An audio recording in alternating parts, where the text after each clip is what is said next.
Da ist keine Fake-Auspuffanlage drunter, sondern das ist, warte mal, ich zeig's mal gerade. Das sind wirklich vier Rohre, zwei an jeder Seite, die wirklich an den Endtopf angeschlossen sind und die sind auch wirklich funktionsfähig. Ne? So, Launch Control, was ist zu tun? So, wir schalten hier den Cupra-Modus ein, machen dann ESP aus. Ich bleibe mit dem linken Fuß auf Gas und lass los.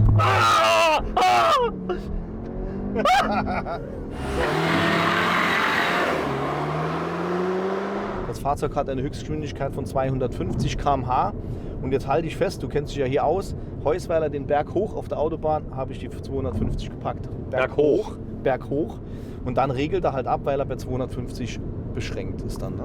Ja, er macht hier drin Wim und wenn man hinten hören würde, hinten würde auch kurz knallen dann. Und er schaltet in diesem Modus auch mit Gas runter. Ne? Du stehst voll drauf? Jetzt stehe ich voll drauf. Wir sehen links, ich habe überall 100% abgerufen. Ich hole 100%. Nicht die Kurve. Alles gut. Ich hole 100% von der Leistung, von der Ist das kein Problem, was er gerade macht? Das ist kein Problem. Ich hätte jetzt auch können voll auf dem Gas bleiben. Das macht nichts. Das ist kein Thema.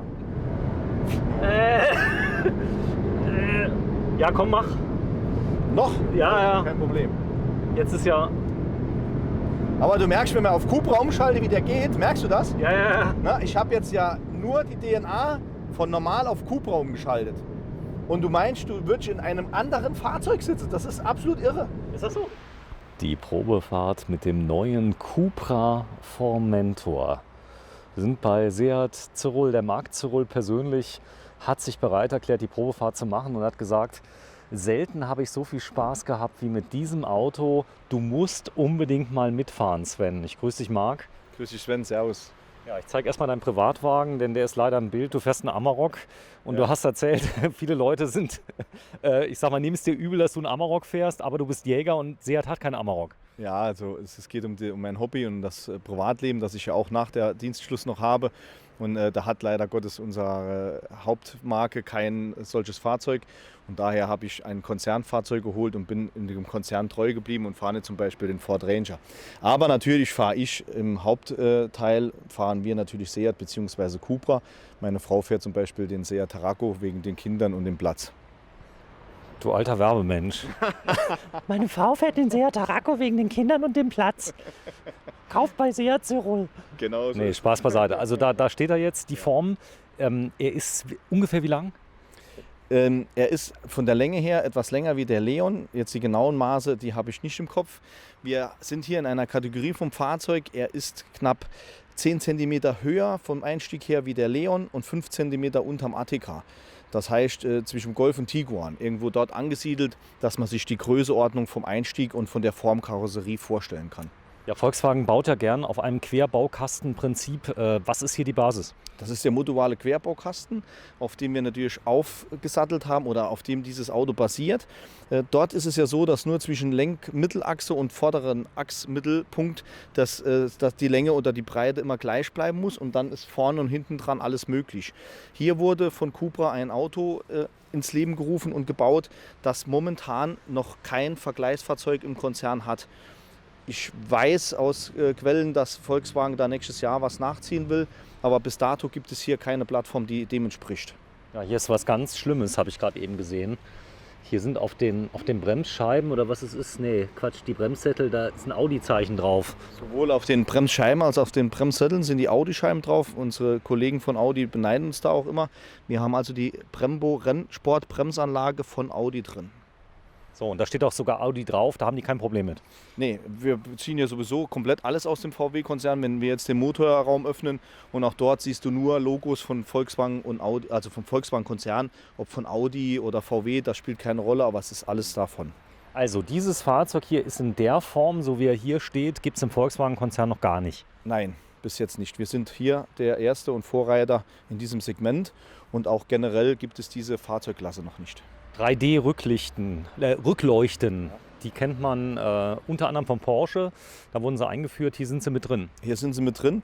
Wir haben hier auch ein durchgehendes LED-Band dann quasi als Beleuchtung und die dritte Bremsleuchte ist quasi hier rein integriert. So, das machen wir auch gleich mal an. Jetzt nicht direkt, aber gleich. 4 Auspuffendrohre, sind die alle bestückt? Die sind keine Attrappen, alle qualmen, wenn die Witterungsbedingungen es zulassen. Normal Also das heißt, leichte Feuchtigkeit käme dann raus. Mittlerweile qualmt ja gar nichts mehr. Ich gucke mal gerade hier drunter, so sieht das aus. Tatsächlich sind alle 4 bestückt. Wir haben hier eine Klappenauspufanlage verbaut.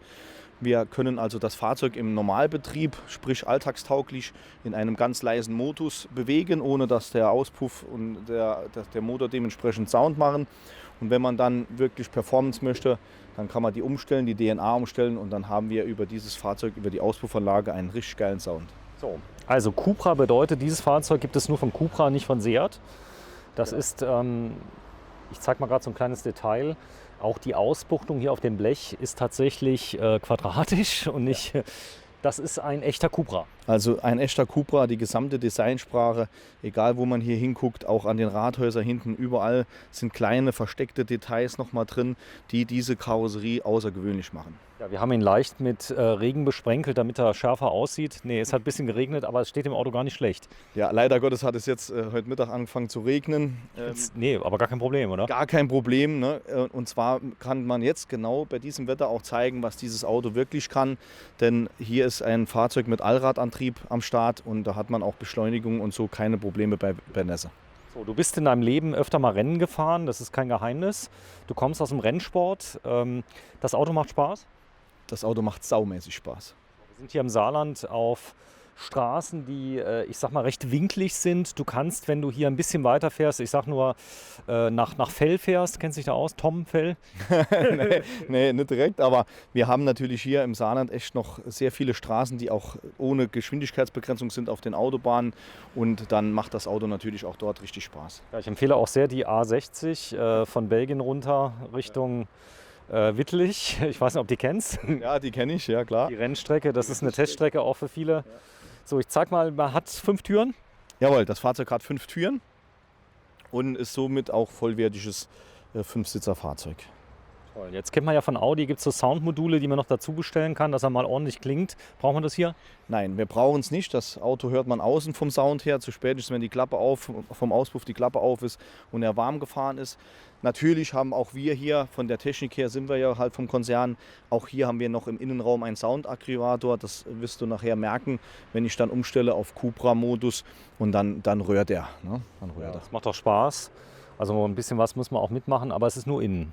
Das ist nur innen, nur im Innenraum. Außen hört man die Auspuffanlage. So, jetzt hat man hier vorne noch einen Lufteinlass zum Kühlen der Räder. Zum Kühlen der Bremsen. Ja. Also hier geht mit Sicherheit Luftleitbleche auf die Bremsanlage. Wir haben hier wirklich eine Rennsportbremsanlage drin und ich kann dir jetzt schon garantieren, die braucht man bei dem Auto.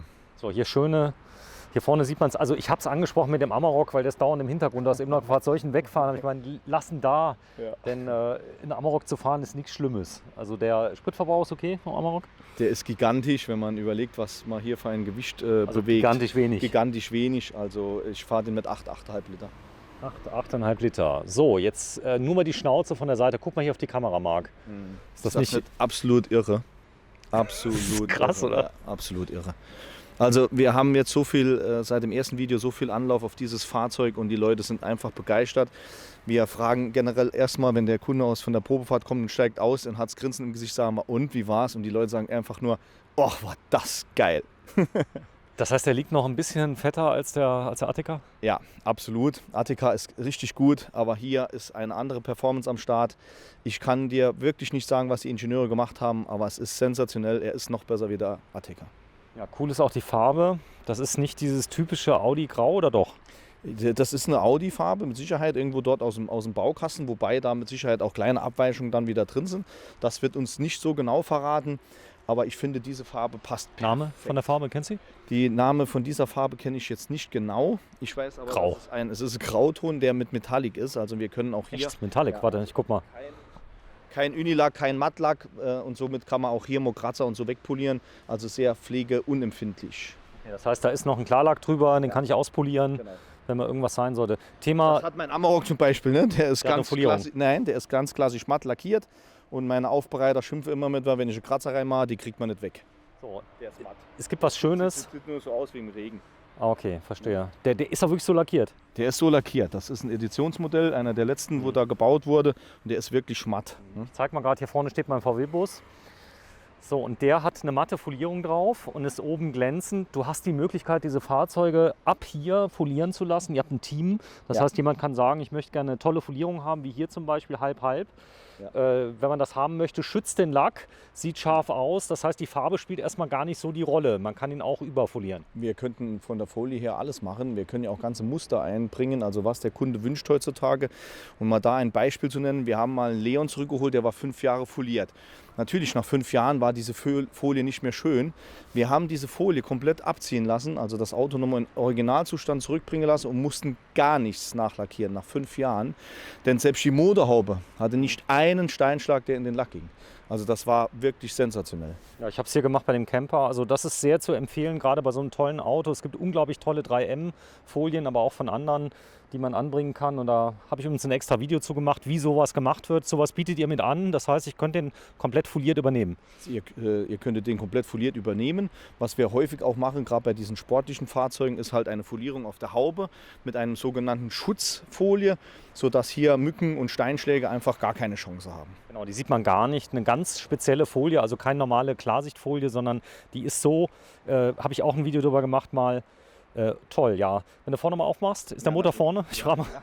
Der ist da vorne bei uns. Hier sind die Verbrauchs- und Emissionswerte. Ja, zeig mal schnell in die Kamera, dass wir das auch haben. Also, Fahrzeug verbraucht kombiniert 7,7 Liter. Es handelt sich um den Seat. Ne, oben steht Marke Seat. Ja, Marke ist das falsch? Das ist falsch. Wir sind in der Cupra, Modell Cupra Formentor. Ja. Das kann das System oben nicht an der Stroken, leider Gottes, aber es ist ein Cupra, ein waschechter. weil du das noch nicht kennst. Ja, okay, waschechter verstanden. Cupra. So, SD, ich Ja. zeig's mal gerade, und er hat 175 Gramm Genau. pro Kilometer, wiegt 1,644 Tonnen und hat 228 KW. kW, das sind keine Das PS. Nein, das sind KW. Das entspricht Stand 310 PS. Oh, die merkt man auch. Ja, die merkt man. Und was man noch viel mehr merkt, ist, der hat 400 Newtonmeter Drehmoment, die zwischen 2 und 5500 Umdrehungen kontinuierlich anliegen. Nochmal bitte. 400 Newtonmeter Drehmoment und die liegen bei 2000 bis 5500 Umdrehungen Kontinuierlich. immer kontinuierlich an. Und keine elektronische Differentialsperre, sondern eine mechanische. Heißt, die elektrische hat Angst, die mechanische nicht. Das ist noch Fahrspaß pur. Krass. Man kann ihn auch quer beschleunigen. Das ist schwer. Es ist ein allradgetriebenes Fahrzeug. Also selbst hier im Nassen geht er normal nicht weg. Wenn man keine Angst hat und tritt aufs Gas, zieht er die Bahn durch. Ich muss gleich Angst haben. Nein. Gut. Nein. Okay, mach mal auf. Mensch, Marc, jetzt kennen wir uns schon so lange. Nee, so lange kennen wir uns noch gar nicht. Jetzt seit doch. 2 Jahren. Ja, ein bisschen über 2 Jahre. Und in der Automobilwelt ist das schon eine Ewig. vernünftige Zeit. Hat ne? sich viel getan seit 2 Jahren, gell? Ja, klar. Seitdem wir uns kennen, haben wir hier was Ihr habt an Portfolio bekommen. das Gestern absolut wieder irre in ist. Cupra verkauft, in die Ferne, habe ich gehört. Ja, einen in die Ferne mal wieder verkauft. Aber wir haben gestern 5 Cupra verkauft. So, du verkaufst viele Cupra. Ist das gut mit den Videos? Können sich die Leute das gut vorstellen, wenn wir das so zeigen? Ja, also die Videos sind so gut dann, dass die Kunden kommen und sagen, ich will das Auto. Und wir sagen dann, wir würden ihnen das Auto gerne mal noch zeigen, weil das gehört bei uns zu dem Standard halt, zu der Vorgabe, die ich gebe. Und dann sagen die Kunden, nee, brauchen wir nicht. Wir haben uns die Videos 3-4 Mal angeguckt und ich weiß über alles Bescheid. Ich will nur noch unterschreiben. Ist das nicht geil? Toll, ich habe Wahnsinn, nämlich ne? morgen so einen Workshop in Appleborn, da muss ich den Leuten erzählen, Ja. dass sie unbedingt bei mir kaufen sollen. Nee, Ja. toll. Also da vorne sieht man, Also überall, wo du hier hinguckst, steht ne, Volkswagen. ist Volkswagen. Ne? Also das ist zum Beispiel der klassische GTI-Motor. das ist ein Das GTI-Motor. ist ein GTI-Motor. Hubraum nochmal von dem? Der hat 2 Liter Hubraum und leistet dann diese 310 PS aus den 2 Liter Hubraum. Das sind so 4 Striche, 4 Zylinder. 4 Zylinder, genau so ist das. 6 Zylinder gibt es gar nicht mehr, oder? 6 Zylinder haben wir keinen im Programm, hatten wir vor über 15 Jahren mal eine Motorengeneration, die aber dann vom Spritverbrauch her einfach nicht interessant war. Wir haben den ganz so gut wie gar nicht verkauft. Und wir haben hier Aussagen, dass hier noch motorentechnisch was kommt. Und da kann ich aber noch nichts drüber verraten. Wir bekommen hier auch noch einen Diesel rein, das kann ich verraten, aber mehr weiß ich im Prinzip nicht, was genau als Aussage gelten würde. Sag mal, der Dieselskandal, wenn er ja nichts für sich hatte, ja, aber ich sag mal, dass die Benziner jetzt so einen Spritverbrauch haben, das muss man ehrlich sagen, das ist so ein bisschen auch dem Dieselskandal zu schulden, oder? Ist das Dieselskandal mit Sicherheit auch nochmal ein Tick zu schulden, weil viel größere Nachfrage auf diese Benziner ist. Und hier haben wir natürlich diesen WLTP-Verbrauch von 7,7 Liter. Ich durfte das Auto jetzt dienstlich etwas weiter in Richtung Hessen bewegen die Woche und habe tatsächlich einen Spritverbrauch von 8,3 gehabt. Und das habe ich realistisch auf der Autobahn gebraucht. Und du bist aber nicht gerade der zögerlichste. Nein, ich bin mit dem rechten Fuß. Also der Durchschnitt war weit über 160 mit dem Auto dann, sobald die Autobahn es hergegeben hat. Ne? Sag mal, du hast es ja bestimmt gelernt, für was steht denn dieses Logo da? Ist das so Superman oder? Ja, das ist etwas, was es bis dato nicht gab. Ne? Und so hat man einen Erkennungswert der Marke. Die Leute, die das Logo gesehen haben und wissen, das ist Cupra, verknüpfen das damit und das ist der Wiedererkennungswert. Ne? Man glaubt es nicht, es ist sensationell. Die Leute sagen, das ist nur geil. Mach einen Motor mal an, bitte. Ja. Gerade mal ein bisschen Sound machen.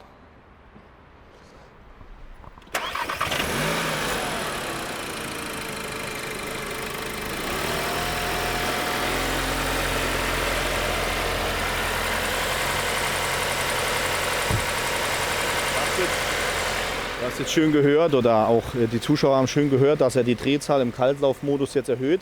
Das heißt, wir bringen die Abgaswerte jetzt auf Temperatur und die Abgasanlage auf Temperatur, sodass wir die dementsprechenden CO2-Werte erreichen können. Vollautomatisch. Vollautomatisch. Und jetzt nach ein paar Sekunden bis maximal 1,5 Minuten geht die Drehzahl runter. So, kommen wir mal auf die Licht-DNA. Du darfst den vorne mal zumachen nochmal.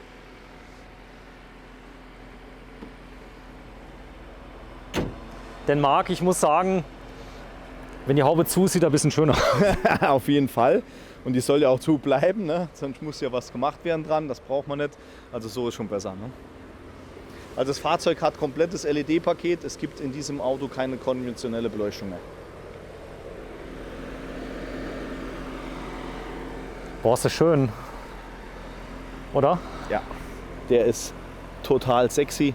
Also ein Fahrzeug, das im Moment wirklich bei uns seinesgleichen sucht. Wir haben kein Fahrzeug bis dato in diesem Segment gehabt, wo die Kunden kamen und haben, sie bleiben stehen. Du wirst merken, wenn wir gleich fahren und wir bleiben irgendwo stehen, die Leute gucken.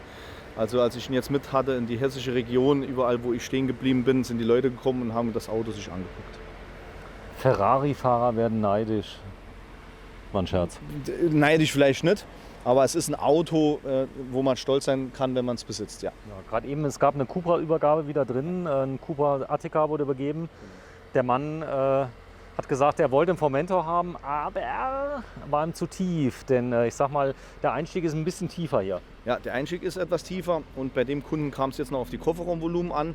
Der Formentor hat 420 Liter Kofferraumvolumen und das kann ich dir gleich mal zeigen. Das ist natürlich weniger wie beim Attica und wenn dann eine Familie so ein Auto braucht, dann holt sie eher den Attica. Ne? So, jetzt ist die Drehzahl runter. Genau, du hast gerade schön gehört, die Drehzahl ist jetzt runtergegangen.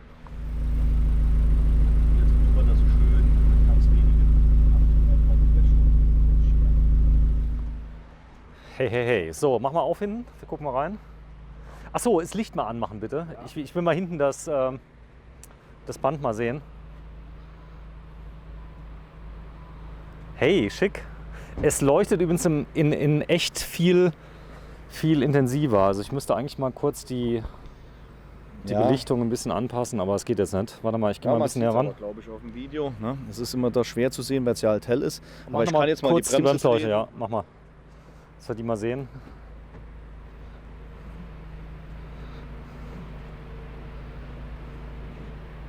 Dann haben wir den Blinker noch.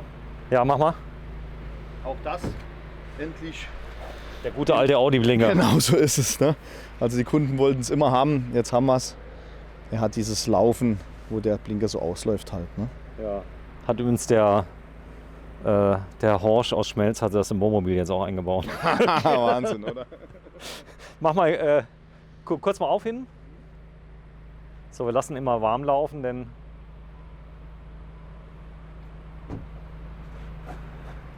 also das ist was ganz Wichtiges. Ich habe auch das immer im Motorsport so gehabt, wenn man ein Fahrzeug warm laufen lässt und es nur im warmen Zustand scheucht, dann hat man wirklich keine Probleme mit der Technik, egal ob Turbolader, Antriebsaggregate, das macht sehr, sehr viel aus. Spritzzeichen für die Heckkamera? Ja, der ist natürlich wie immer bei uns vorhanden hier. Hier sieht man die Waschdüse. Das heißt, wenn die Kamera dreckig ist, dann drückt man einfach den Heckwaschwasser und dann kommt die Düse zum Einsatz und spritzt mit Hochdruck die Kamera sauber und ich habe perfekte Rückfahrsicht. Ist das nicht bei den Kollegen von Volkswagen drin? Weißt du nicht, oder? Bei den wenigsten. Wir haben es beim Tarraco und beim Attica und ich glaube, es habe auch in jedem Attica-Video gezeigt, weil die wenigsten Kunden wissen das. Ein Komfortmerkmal ist die Fernentriegelung von den Sitzen. Ja, die ist drin? bei beiden Seiten drin und lässt sich dann per Fernentriegelung entriegeln. Mach mal bitte, dass man kurz sieht. Also das ist total simpel, das heißt, die legt sich auch direkt um. Ja. Man hat eine relativ niedrige Ladekante, die ist natürlich ein bisschen da, hat auch einen Vorteil, kann nichts rausfallen am Berg. Ja, Ja gut, ist ja so. das Man kann natürlich. die aber- Ne? Ja. So, und hier drunter hätten wir noch etwas Platz. Wir könnten also den Boden runtersetzen, wenn nicht der Subwoofer drin wäre mit dem Soundsystem. Guck mal, da Hier steht ist Audi drauf wieder. Ja, klar. Ist das ist ein, gleich. ist das ein Audi? Nee. Okay, ich geb's auf. Nein, ist kein Audi, ist ein Cupra.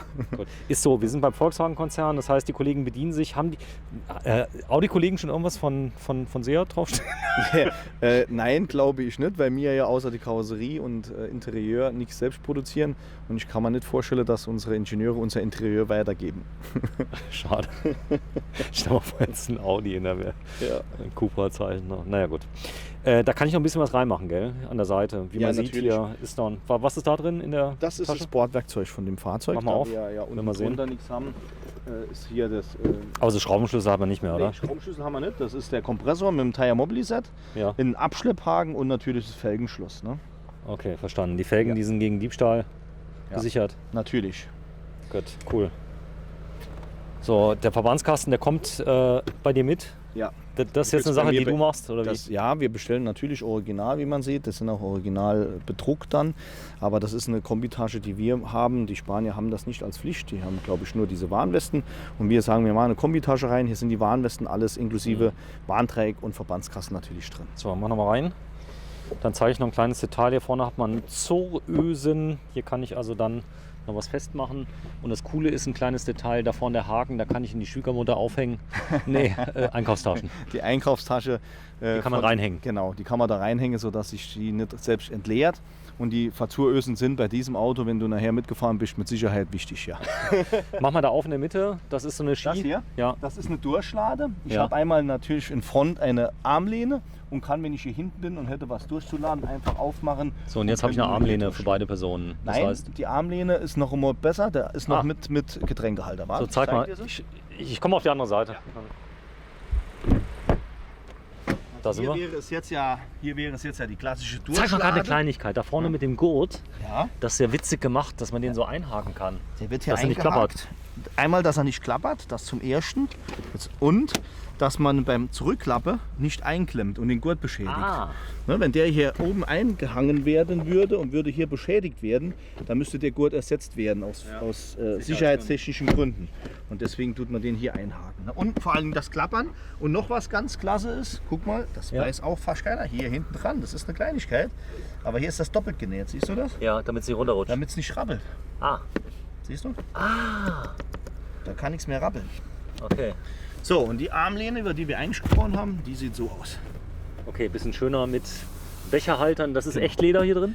Das ist ein Kunstleder. Nein, Kunstleder, das ist Lederimitat. So, das heißt sehr, sehr pflegeleicht. Da kann auch dann mal die Cola drüber. Sicher. Am besten nicht, aber Ketchup aus einem goldenen M oder so, kein Problem. Gott. Also wenn man ja Kinder hat, man hat Genau. zweimal ISO fix. Ja, wir haben zweimal Isofix, aber haben hier, wie du siehst, einen vollwertigen Fünfsitzer. Hier ist natürlich ein dritter Gurt mit Ja. drin, aber zweimal Isofix ist da natürlich. Ja, du hast hinten Klimaautomatik. Wir haben hinten Klimaautomatik, der hat eine 3-Zonen-Klimaautomatik, ja. Keine 2-Zone mehr. Zweimal USB-C, also schon Ja. der neue Standard drin, den auch Vorne ich auch. habe. Vorne auch. Gibt es Adapter übrigens noch für USB-B. Ja, Dann muss Taschen, man dann haben. Taschen habe ich im Sitz. Ja. Dann, wenn ich den umrüsten will, auf 5-Punkt-Gurt. Wäre hab ich- gar kein Problem, weil wir hier ein Loch drin haben und könnten hier auch einen 6-Punkt-Beckengurt einbauen. Gar kein meinte ich. Problem. Ne? So, wir gehen mal rein. Dann. Ha. Jetzt muss ich mich noch gerade mal anschnallen, das mache ich mal. Ich liebe das, so Videos am Stück zu drehen. So, wie du dann kriegen die Leute auch mit, hier ist nichts gefaked, sondern alles. Warte, zeig mal erstmal das. Oh, wie geil. Guck mal da, Das die ist das neue PlayStation-Lenkrad. Cupra Sportlenkrad. Also es hat noch eine weitführendere Bezeichnung, die ich mir noch nicht behalten konnte. Aber hier sieht man das neue Lenkrad, das neue Design und Racing-Lenkrad, weil hier die DNA verstellt wird vom Fahrzeug. Zeig mal wo. Hier. Da. Ja, und dann hier quasi der Energy, also der Startknopf ist Start und Stopp. Und die DNA kann ich direkt hier verstellen. Früher war das ja hier am Drehraden so beim Attica. Und hier vorne sehe ich dann auch, wenn ich die DNA verstelle. Ich habe jetzt einen Cupra, muss den Finger wegholen. Cupra drin, jetzt. siehst du es? Ja. Wenn ich da drauf drücke, hätte ich jetzt individuell. Dann haben wir Allrad fürs Gelände. Das wäre der Normalmodus. Und jetzt habe ich eben gesagt, Klappe ist zu. Jetzt hast du ein alltagstaugliches, leises Auto. Ja, man hört es nicht so richtig. Also das Brummeln ist weg. Ja. Dieses tiefe Sonore. Mach nochmal auf, die Klappe. Jetzt ist er auf. Oh. Mach nochmal, Augenblick. Ist trotzdem draußen leise. Warte, ich gehe nochmal raus. Oh, Das machen wir nachher. Machen wir nachher. So, ja. So, RTL Radio hast du drin. DAB Plus ist natürlich Pflicht. Ich kann ganz viele Dinge über das Display steuern, weniger Tasten. Ist es einfach zu bedienen? Zum Beispiel Sitzheizung? Es ist wahnsinnig einfach zu bedienen. Wir haben alles per Touch. Auch die Klimatronik ist alles hier oben drin. Du siehst ja, hier unten ist keine Klimatronik, gar nichts mehr. Das wird alles hier oben drüber bedient. Wir haben hier schon ein 12 Zoll Display und im Armaturentafel Mitte, wo du eben hingezeigt hast, ist ein 10,25 Zoll Display drin. Okay, das heißt, das ganze Display ist voll digital? Alles voll digital, genau. Okay. Hier kann man dann so Späße machen wie Umstellen der Tachos, zum Beispiel auf eckig von rund. Dann haben wir nur die Assistenzsysteme, wir hätten nur das Navigationsgerät, wir hätten nur die Drehzahl hier. Das wäre dann so der Sportmodus, der Rennwagenmodus. Dem Rennfahrer ist die Geschwindigkeit ziemlich egal, Hauptsache Drehzahl, man weiß, welcher Gang drin ist. Auf der Rennstrecke natürlich. Natürlich. Ist da klar. So, jetzt haben wir noch ein kleines Detail, da sind wir das letzte Mal schon angehört. Dieser kleine blaue Babbel da, der da ist, das ist für die Leute, die versuchen, einen Schlüssel reinzustecken. Ja, wir haben also bei allen Fahrzeugen die Anweisung, habe ich gegeben meinen Mitarbeitern, dass dieser Schutz tatsächlich drauf bleibt, bis das Auto ausgeliefert wird. Selbst bei der Auslieferung wird dem Kunden nochmal erklärt, bitte denk dran, du hast zwar einen Schlüssel zum Aufklappen, der hier auch nicht mehr, der hat das dann hier, wo man drauf drücken muss und muss das rausziehen. Also nicht mal ganz so einfach. Gar nicht mehr ganz so einfach. Ne? Aber die Leute kriegen auch das hin. Nee, das kriegt man hin, eigentlich nicht mehr hin, oder? Ne, der normale Schlüssel, der ist halt so geformt, dass er immer noch diese Ausklappbar hat. Wenn du den mal kurz mal in die Kamera mal zeigst, dass man den mal sieht und ein bisschen ins Licht hältst. Das heißt, genau, ein bisschen da zur Scheibe. So. Sieht man so besser? Nee, wenn du mal kurz mal zu mir kommst. Ja. Zu mir kommst und den jetzt mal so in Richtung Scheibe drehst. Ja, genau. Ah, so ist schön. Ja. So gefällt mir das. Mal drehen. Bisschen langsamer, modelmäßig. Okay. Das ist doch ein Kunstwerk, oder? So ein Schlüssel. Und was fällt dir bei dieser Optik auf? Guck mal, egal wo du hier hinguckst, du hast jetzt nicht so schnell. Du hast überall immer wieder diese Optiken, immer diese Dreiecke, ob das in der Front ist, in der Beleuchtung drin. Hier, guck mal. Dreiecke. Siehst du diese Optik? Das ist immer wieder, halt je nachdem wie du es hältst dann muss man das hier so rumhalten, siehst du? Spiegelt immer wieder das Design, das findest du überall wieder. Ja, kommen wir mal aufs Cockpit. Ist das denn Leder hier vorne oder ist es das ist so auch Kunstleder hier. Ne? Ja. Ist das weich? Das ist weich, ja. Man sieht es, ich kann es reindrücken, ne? Ja. Weil hier ist ja auch ein Airbag alles drunter. Schöne Haptik. Eine sehr, sehr schöne Haptik. Es kann wirklich so gut wie keine Geräusche verursachen. Und wenn man dann sieht, wie schön sauber das alles abgenäht ist und auch hier in diesem Bronze-Design alles, absolut Wahnsinn. Korrekt. So, ich gucke mal ganz kurz hier unten auf die Schalttafel, dass wir die mal sehen. Ja. Da ist die automatische Bremse. Was ist genau, das hatte ich jetzt betätigt. Das ist die automatische Bremse. Somit hast du sowohl einen Berganfahr- als auch Bergabfahrassistent. Und bei einer Vollbremsung korrigiert diese Bremse die hintere Bremse mit, sodass das Auto nicht ausbricht. So kann man das ganz klassisch bezeichnen. Der hat eine elektrische Parkbremse? Ja, hier ist die elektrische Parkbremse und das hier ist das Paddel zum Schalten der Gänge. Nochmal? Das hier ist das Paddel zum Schalten der Gänge dann. Kann ich manuell schalten? Er hat auch Pedal am Lenkrad? Schalten hier drüber nicht. Er hat den Modus. Den Modus und hier hat er dann die manuellen Schaltpaddel. Sagen wir gerade, also hier. Einmal da oben für und Minus einmal da unten. Und einmal hier für Plus. Ist das so bei allen Rennwagen auch, Minus Plus? Ja, genau. Ist so, also wie beim, was ist das Höchste, was du gefahren bist? Porsche 911. Porsche 911 Cup oder wie? Ja, aber keine ganze kompletten Rennserien, das konnte ich mir nicht leisten. Gott. Ja, du bist ein kleiner Geschäftsmann, muss man sagen. Hast mittlerweile, wie viele Leute hast du hier beschäftigt? 47 sind es jetzt. 47 Leute. Betrieb ist gut gewachsen. Du hast diesen Palast hier hingestellt vor kurzem. Der stand schon, den hast du auf Seat modifiziert. Wie sind die letzten 2 Jahre gelaufen? Jetzt kam ja noch so ein bisschen Corona dazu. Ja. Wir haben quasi auf Seat und Cupra das Ganze auf Standard gebracht, was der Hersteller natürlich auch gewünscht ist. Und das kommt bei der Kunde so gut an, das hätten wir uns niemals gedacht. Die Kunden kommen uns besuchen. Wir haben ein Wahnsinnsportfolio hier stehen. Man sagt immer, wir haben die größte Auswahl weit und breit. Und das kann man sich hier dann auch noch unter Dach angucken, weil wir 10 Fahrzeuge in den Ausstellungsraum bekommen. Ja, du hast wirklich unglaublich viele Fahrzeuge hier. Du hast den Platz auch dafür und auch die Deckenhöhe, die ganz wichtig ist. Also das wirkt wie so ein kleiner Palast. Wenn du mal kurz einen Meter vorfährst. Ja. So, wie geht das? Was muss wir man machen? brauchen nur noch hier kurz die Bremse drehen, dass man schalten kann. Einmal nach hinten, da geht er in den D-Modus, also in den Automatikmodus. Und jetzt gehe ich nur kurz aufs Gas, dass er hier die Bremse öffnet. Jetzt macht er geht die Bremse automatisch. auf, jawohl. So, mal Stopp. Jetzt kann man nämlich reingucken. Ganz wichtig ist, du hast jetzt den Platz. Du hast noch einen zweiten Betrieb in Saarwellingen, das ist auch im Saarland. Ja. Und das ist der Urbetrieb, nenne ich es mal. Aber hier, das war schon ein Risiko vor 2 Jahren. Das heißt, als Unternehmer, du gehst immer Risiken ein. Ja, als Unternehmer geht man immer gewisse Risiken ein. Man versucht das natürlich so gut wie möglich durchzukalkulieren und dann macht man das, weil sonst wird es nicht Unternehmer heißen, wenn man nichts unternimmt. Schön gesagt. So, ja, was hast du? Wir fahren einfach mal los. So, Wir dann fahren können das los. Ich mache jetzt mal, weil wir ja gleich auch etwas schneller fahren, dann die Start-Stopp aus, damit er nicht an der Ampel und so ausgeht. Ich gehe hier auf das Cupra-Fahrzeug, dann habe ich hier quasi die ganzen Fahrassistenzsysteme, die ich separat wählen kann, was ich brauche und was ich will. Und hier hole ich jetzt Start-Stopp weg und jetzt hast du gemerkt, der Motor ist schon angegangen. Das heißt, das ist jetzt raus. Also nochmal, ich habe hier unten ein Autozeichen, da drücke ich drauf. Und dann kommt er in die Modus und so geht er nochmal zurück, wo wir waren. Einfach, oder? Das ist ganz einfach. Nochmal drauf. Hier drauf und guck mal, bleib mal hier auf dem Cupra bitte und guck mal, der macht sogar das Licht an.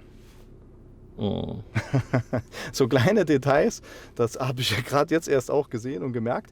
Und hier kann ich jetzt die ganzen Fahrmodis einstellen. Ne? Ich kann die Drive-Profile einstellen, die Ambientebeleuchtung. Gucken wir, was wir hier mit der Ambientebeleuchtung machen können.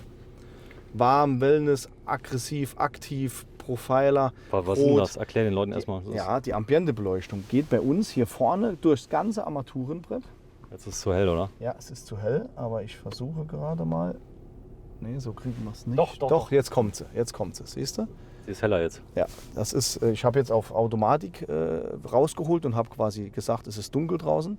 Vollgas. Und jetzt haben wir quasi hier Wie hast du das gemacht? Sag mal den einfach Schalter. hier über das Touchpanel, wo wir dann das Licht schalten. Wie okay. klassisch früher der Schalter war. Ne? Okay, das. So, und das geht dann bis hier hin.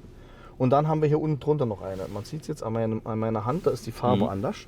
Das heißt, hier müssen wir jetzt wählen. Jetzt muss ich selbst gucken. Wir können hier oben noch gucken. Das ist die Helligkeit. Hier machen wir es aus. Jetzt muss ich gerade gucken. Irgendwie kommen wir. Hier unten ist eine andere Farbe. Hier kann ich dann noch mal, siehst du, wie das hell ist? Ja, man sieht so ein bisschen. Und dann ist quasi hier unten drunter nochmal ein komplettes LED-Band. Das so in einer anderen Farbe. Das im Moment in.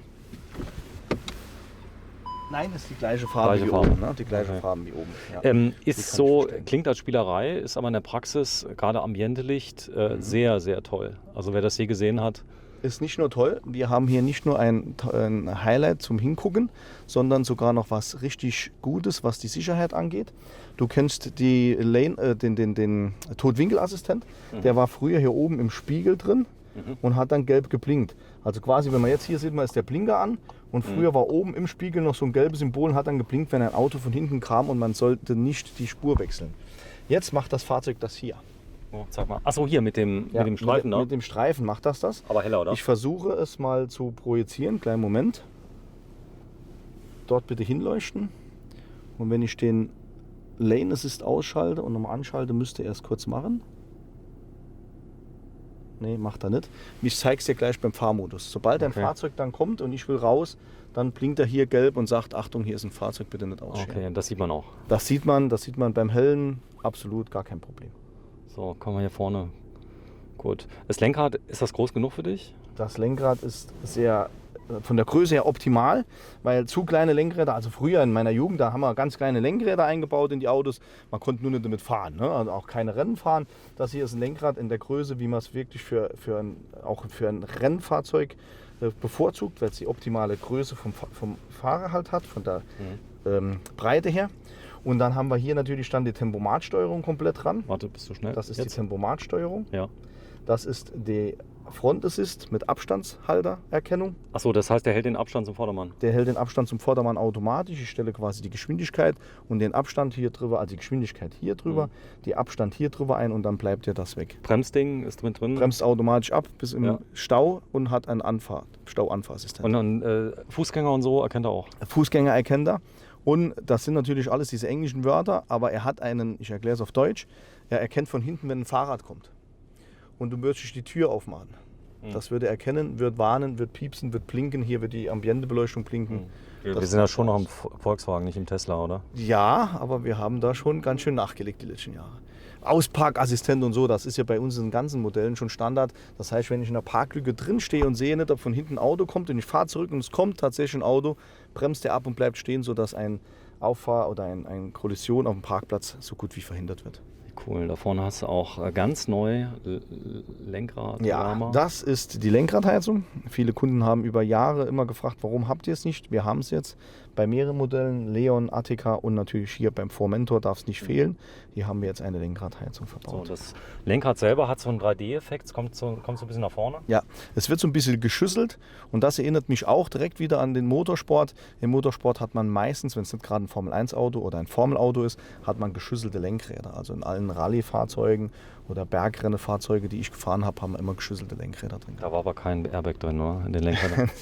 Nee, wenn es da rußt, dann hilft der Airbag nichts mehr. Nochmal, wenn es da rußt. Wenn es da rußt, sagen wir es alle, da hilft der Airbag nichts mehr. Wichtig war eine Feueranlage, Brandanlage, die das Feuer löscht und die Zelle, die Fahrzeugzelle, dass die stabil bleibt und dann brandsichere Oberraum. Können wir machen mal noch so ein paar Basics. Armablage. Ja, die Armanlage ist einmal in der Höhe verstellbar per Klick und dann natürlich verschiebbar. Ja, man kann die individuell verschieben, sodass man am geschmeidigsten aufliegt und bequemsten sitzt. Und unten drunter haben wir natürlich nichtsdestotrotz ein Ablagefach noch mit 12 Volt Steckdose separat. Für die alten Nokia-Handys. Für die alten Nokia-Handys, keine Ahnung, die Kühltasche, ich weiß nicht, was man alles da drin einstecken will, aber kein Problem. Hier haben wir die Ladeschale fürs Handy. Das ist das automatisch leer. USB-C, QI. Genau, die QI. Drahtlos. Mach mal auf, hier ein Dingens. Das ist Handschuhfach. Handschuhfach, ist es gekühlt? Nein, gekühltes Handschuhfach haben wir hier nicht drin. Was? Nicht? Nee, das hat er nicht. Okay, scheiße. Also, dass du mal was findest bei mir, was wir nicht haben, ist schon selten. Ist kein Camper, Schiebedach ginge? Schiebedach bin ich mir noch nicht sicher, ob es geht. Also ich kenne jetzt die genaue Konfiguration vom Fahrzeug nicht. Er ist diese Woche erst gekommen und ja, ich gehe davon aus, es wird ein Schiebedach geben, aber wir haben noch kein Schiebedach. Genau, und der letzte Woche schon verkauft? Wir haben die Woche schon den ersten ausgeliefert und haben das gezeigt, wie happy dieser Kunde war, einer der ersten auf der Straße sein mit diesem Auto. Ja. Verkauft haben wir die Woche mehrere. Boah. Gut, du bist ja auch ein toller Händler, haben die 2018 auch bei Seat gesagt. Du bist nämlich, wie war das noch? 2018 waren wir Top-Dealer. 2018 Sales bei für Seat Deutschland. Da gab es auch nur einen einzigen, das warst du. Gibt es jedes Jahr einen einzigsten. Ja. So, da vorne ist noch mehr. Klick mal an, was ist unter dem Fahrzeugding da links oben. Was es da noch kurz dazu zu sagen gibt, dieser Award ist ja nicht, weil wir die größte Masse an Fahrzeugen verkauft haben, also sind wesentlich größere Händler unterwegs, sondern es geht um die Gesamtperformance, angefangen von der Lebensweise, wie man diese Marke lebt, bis hin zu dem, wie die Kunden rausgehen und die Kunden begeistert sind. Es gibt ja viele Volkswagen-Händler, die haben auch Seat. Du hast nicht auch Volkswagen. Nee, nein, du hast nur Seat. Wir sind nur exklusiver Seat- und Cupra-Händler, jawohl. Genau, du hast eine große Werkstatt, kann man gerne mal zeigen. Die hast du eigentlich viel zu groß gebaut, aber die füllt sich langsam. Eine zu große Werkstatt gibt es eigentlich nicht. Es gibt nur zu wenig Aufträge. Da ist auch so. Dran. Ja, man muss sagen, du bist umgezogen von ganz kleinen Verhältnissen. Du bist in Saarwellingen geplatzt, vor 2 Jahren umgezogen. Jetzt wird es auch schon wieder eng. Aber es geht jetzt noch vom Platz her, von den Lagerfahrzeugen? Ja, es funktioniert noch. Wir müssen natürlich dementsprechend gut disponieren. Wir haben ja hier nur 1/3 der Fahrzeuge stehen. Wir haben das Zentrallager in Saarwellingen, haben den Karosseriebetrieb, weil wir einen eigenen Karosseriebetrieb für die Unfallinstandsetzung haben in Saarwellingen. Und du hast das Zentrallager von Seat Deutschland in Saarlouis. Das ist ganz in der Nähe, in Überherrn, Saarlouis-Überherrn ist das. Das heißt, wir haben auch da die Fahrzeuge, wo wir nicht ein Lager haben, wo die Seat Deutschland dann hat, ziemlich nah bei uns stehen. Ja. So. Komm, wir fahren mal los, weil die Leute, die schreiben immer. Hier, wir zeigen das gleich von unterwegs. Ein Fahrvideo ist, glaube ich, da interessanter wie diese Technik hier. Das ist absolutes Hightech. Hier unten das Symbol, dann kann ich dir hier 3 verschiedene Sachen anzeigen lassen. Jetzt sehen wir hier links das Navigationsgerät, dann das Radio. Ich habe es halt stumm geschaltet, weil wir im Filmen sind. Und rechts würden wir das Mobiltelefon sehen, das ich ja nicht verbunden habe, damit wir hier jetzt nicht gestört werden. Machen wir gerade Radio Salü rein. Wir sind ja hier im Saarland. Ja, machen wir gern. Da freut sich dann nur ein Ton aus. Dann, genau, danke. Ich lasse mir gleich. Jetzt müssen wir hier mal gucken. Wir sind hier bei DAB. Ah, das DAB. Das ist krass, seitdem du DAB hast, hörst du ganz andere Sender, gell? Ja, also man hört dann Sender, die man vorher gar nicht gehört hat. Jetzt muss ich hier wirklich Salü gerade suchen. Kleinen Moment. Da ist es. Zack. Radio Salü. Saarlands bester Musikmix. So sagen sie es immer, ja. Komm, jetzt fahren wir mal los. Okay. Da ist nämlich jetzt das Salü-Zeichen, das wollte ich mal machen. Mach mal gerade nochmal aus und ganz leise. Ganz leise, ganz schnell, wegen der GEMA. So ist es so super. Und jetzt müsst ihr gleich da losgehen. Okay, wir fahren. Okay. So, wir sind Probefahrt jetzt bei Minute 38. Waren wir diesmal schnell. Aber es gibt viel zu zeigen. Man muss ja sagen, Leute, die sich interessieren, die können ja auch ein bisschen rumspulen, wenn der ein oder andere jetzt zu lang ist. Ich werde jetzt übrigens bei dem Video das erste Mal versuchen, warte, ich zeig mal gerade so ein kleines Detail. Da oben ist der Sender auch nochmal eingeblendet. Cool. Also ich habe jetzt hier vorne die Möglichkeit, auch hier 3 unterschiedliche Ansichten zu wählen. Wir sehen hier links jetzt im Moment den aktuellen Verbrauch. In der Mitte der Drehzahlmesser mit der Ganganzeige S1 und oben die Geschwindigkeit. Natürlich, wir stehen, es ist 0. Und rechts sehe ich den Radiosender. So, und jetzt könnte ich zum Beispiel auf rechts mir ganz andere Sachen anzeigen lassen. Und was wir hier, das ist zum Beispiel jetzt die Tankanzeige. Und hier haben wir was richtig klassemäßiges. Also hier Wassertemperatur, Öltemperatur. Ah, der ganze CAN-Bus. Der ganze CAN-Bus. Und Öltemperatur sollte immer, wenn man ein Auto richtig mal Gas gibt, 90 Grad schon erreicht haben. Wir haben 102, also funktioniert. Und jetzt, aber da möchte ich dir was anderes zeigen. Kleinen Moment. Oh, mein Arm bricht gleich ab. Warte, ja. Ich muss mal gerade den Winkel. So, und zwar haben wir hier... Das ist das, wir jetzt Fahrassistenzsystem. Ja. Dann sehe ich den Abstand vom Fahrzeug, erkenne die Fahrzeuge. Ja. Aber hier möchte ich hin. Hier sehen wir nachher die Leistung. Und Drehmoment. Und Drehmoment. Wie viel Prozent ich abrufe vom Fahrzeug. Echt? Vorsicht, ja. Kommt ein Mann. Ja, ich sehe. Also wir sehen dann definitiv, wie viel Leistung wir vom Fahrzeug abrufen. Und das ist wirklich interessant. Das hatte ich die Woche mal probiert und habe dann gesehen, inwieweit wir bei welcher Geschwindigkeit überhaupt welche Leistung abrufen. So, ich würde dich nur bitten, JP Performance wurde ja, angegangen wegen zu schnell fahren in der Innenstadt. Wir halten uns natürlich an alle Geschwindigkeiten, aber wir müssen trotzdem mal auf bestimmte Straßen fahren, um dieses Fahrzeug mal ein bisschen auszuleben.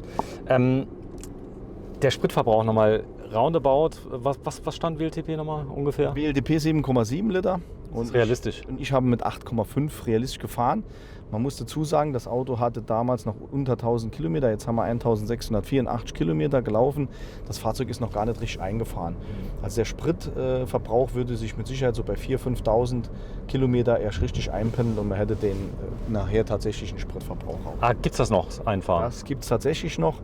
Womit das zusammenhängt, kann ich jetzt gar nicht so genau sagen. Da werden auch die Ingenieure wirklich nicht genau sagen können, so und so ist es. Ich gehe davon aus, also wir haben ja heute eine Technik drin, das Fahrzeug lernt, wie der Fahrer fährt. Und das ist ein ganz maßgeblicher Punkt, wo wir sagen, wenn wir zum Beispiel dann mit einem Auto ein Kunde nicht zufrieden ist, dann können wir Messwerteblöcke löschen und quasi das Erlernte löschen. Gerade wenn ein Fahrzeug immer vom Verkäufer gefahren wurde und wird jetzt ausgeliefert, löschen wir diese Lernwerte, dass das Auto den neuen Fahrer und den neuen Besitzer wirklich kennenlernt. Mit dem Tester oder wie? Mit dem Tester, ja. Und das ist total verrückt, dass ein Auto die Fahrverhaltensweisen vom Fahrer lernt, hatte ich bis dato auch noch nicht gesehen. Ne? So, jetzt stehen wir schon im Stau. Nee, oder nicht? Oder doch? Ja, doch. Kleines bisschen stehen wir im Stau, aber das müsste recht schnell gehen. Ja, weil wir wollen ja auf die Autobahn, damit man mal sehen, wie das Machen wir keinen Scheinwerfer an, weil die Schärfe, der zieht die Schärfe nicht. Jetzt. Ah, schön. Ja, es gibt einiges zu berichten. Du hast das Auto jetzt wie lange in der Probe? Ja, wir haben letzte Woche, Ende der Woche bekommen. Da haben wir ja auch das erste Video schon gedreht, dass er endlich da ist. Wir haben uns ja auch auf das Auto gefreut wie ein Schnitzel. Und seit Dienstag ist er zugelassen. Und die ersten Testfahrten sind auch schon Samstag und Montag passiert, noch mit roten Kennzeichen. Und seitdem fahren wir das Auto jetzt zugelassen. Und ich muss den jetzt blocken für unseren Videodreh, weil sonst wäre er definitiv weg. Mach mal bitte Lenkradverstellung. Wir stehen gerade im Stau. Das geht in allen Richtungen? In allen Richtungen. Wir können das hoch und runter bewegen und wir können es rein raus bewegen. Ich hatte gestern einen Kunden, der knappe 2 Meter hatte und der sagte, ja, das Auto ist für mich mit Sicherheit zu klein. Und als er drin gesessen hat, sagte er, oh, das hätte er nicht für möglich gehalten. Das funktioniert tatsächlich. Also Leute, die groß sind, man lacht so drüber, die haben echte Schwierigkeiten bei Autos. Ja. Gerade bei Sportwagen, also bei Wagen mit etwas mehr PS, müssen teilweise sogar große Veränderungen durchgeführt werden, damit die überhaupt reinpassen. Ja, Also Ferrari weiß ich ganz gut, die Italiener okay. sind ja ein bisschen kleiner, aber Ja, also es gibt immer Möglichkeiten. Wir hatten mal einen Kunde, da haben wir müssen wirklich eine Sitzschienenverlängerung einbauen. Das ist natürlich heute schon bei der Technik, wie wir in den Sitzen drin haben, echt gar nicht so einfach. Gerade wenn man hier über elektrisches Sitzsystem, der Fahrersitz hier ist elektrisch gesteuert mit Memory-Funktion und dann lässt sich das gar nicht so einfach guck mal hier, darstellen. guck dir den mal an. Da. Ja, ich gehe davon Hast du ihn aus, dass er gesehen? links abbiegt.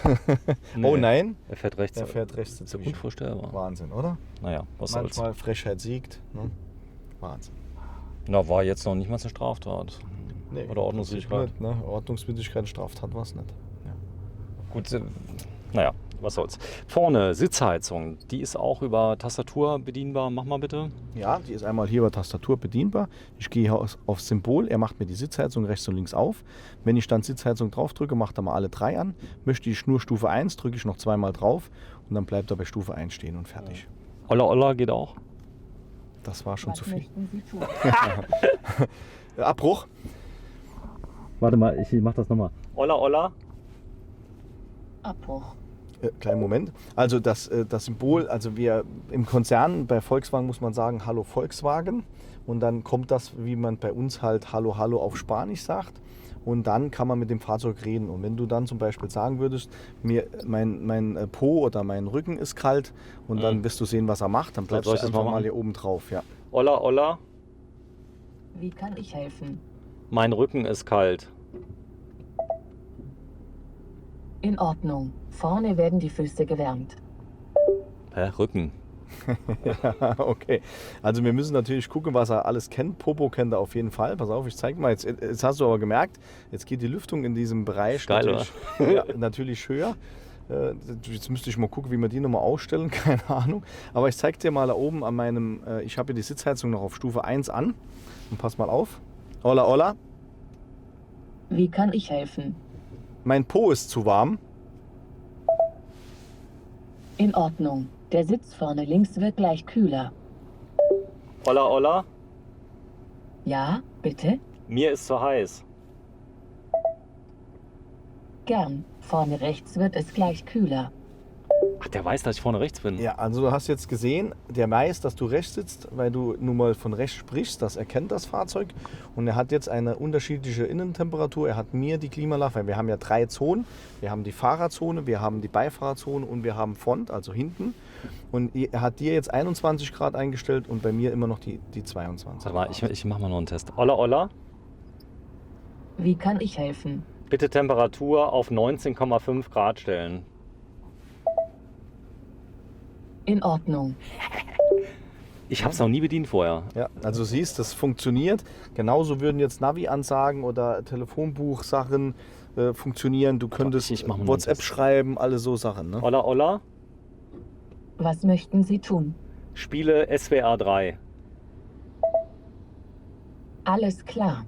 Echt, das kann der? Jetzt schalte um auf SWR 3. Ist das geil. Ja, Ich habe es noch nie bedient. der kann so viele Sachen. Und das ist das, man muss natürlich lernen, was versteht das System. Das System hat ja eine Programmiersprache. Er hat dann den Rücken als kalt oder warm nicht erkannt. Mit Sicherheit, wenn du dann gesagt hättest, mein Gesäß ist kalt, dann hätte er das gewusst. Ne? Echt? Ja, probier mal. Warte mal. Olla Olla. Olla Olla.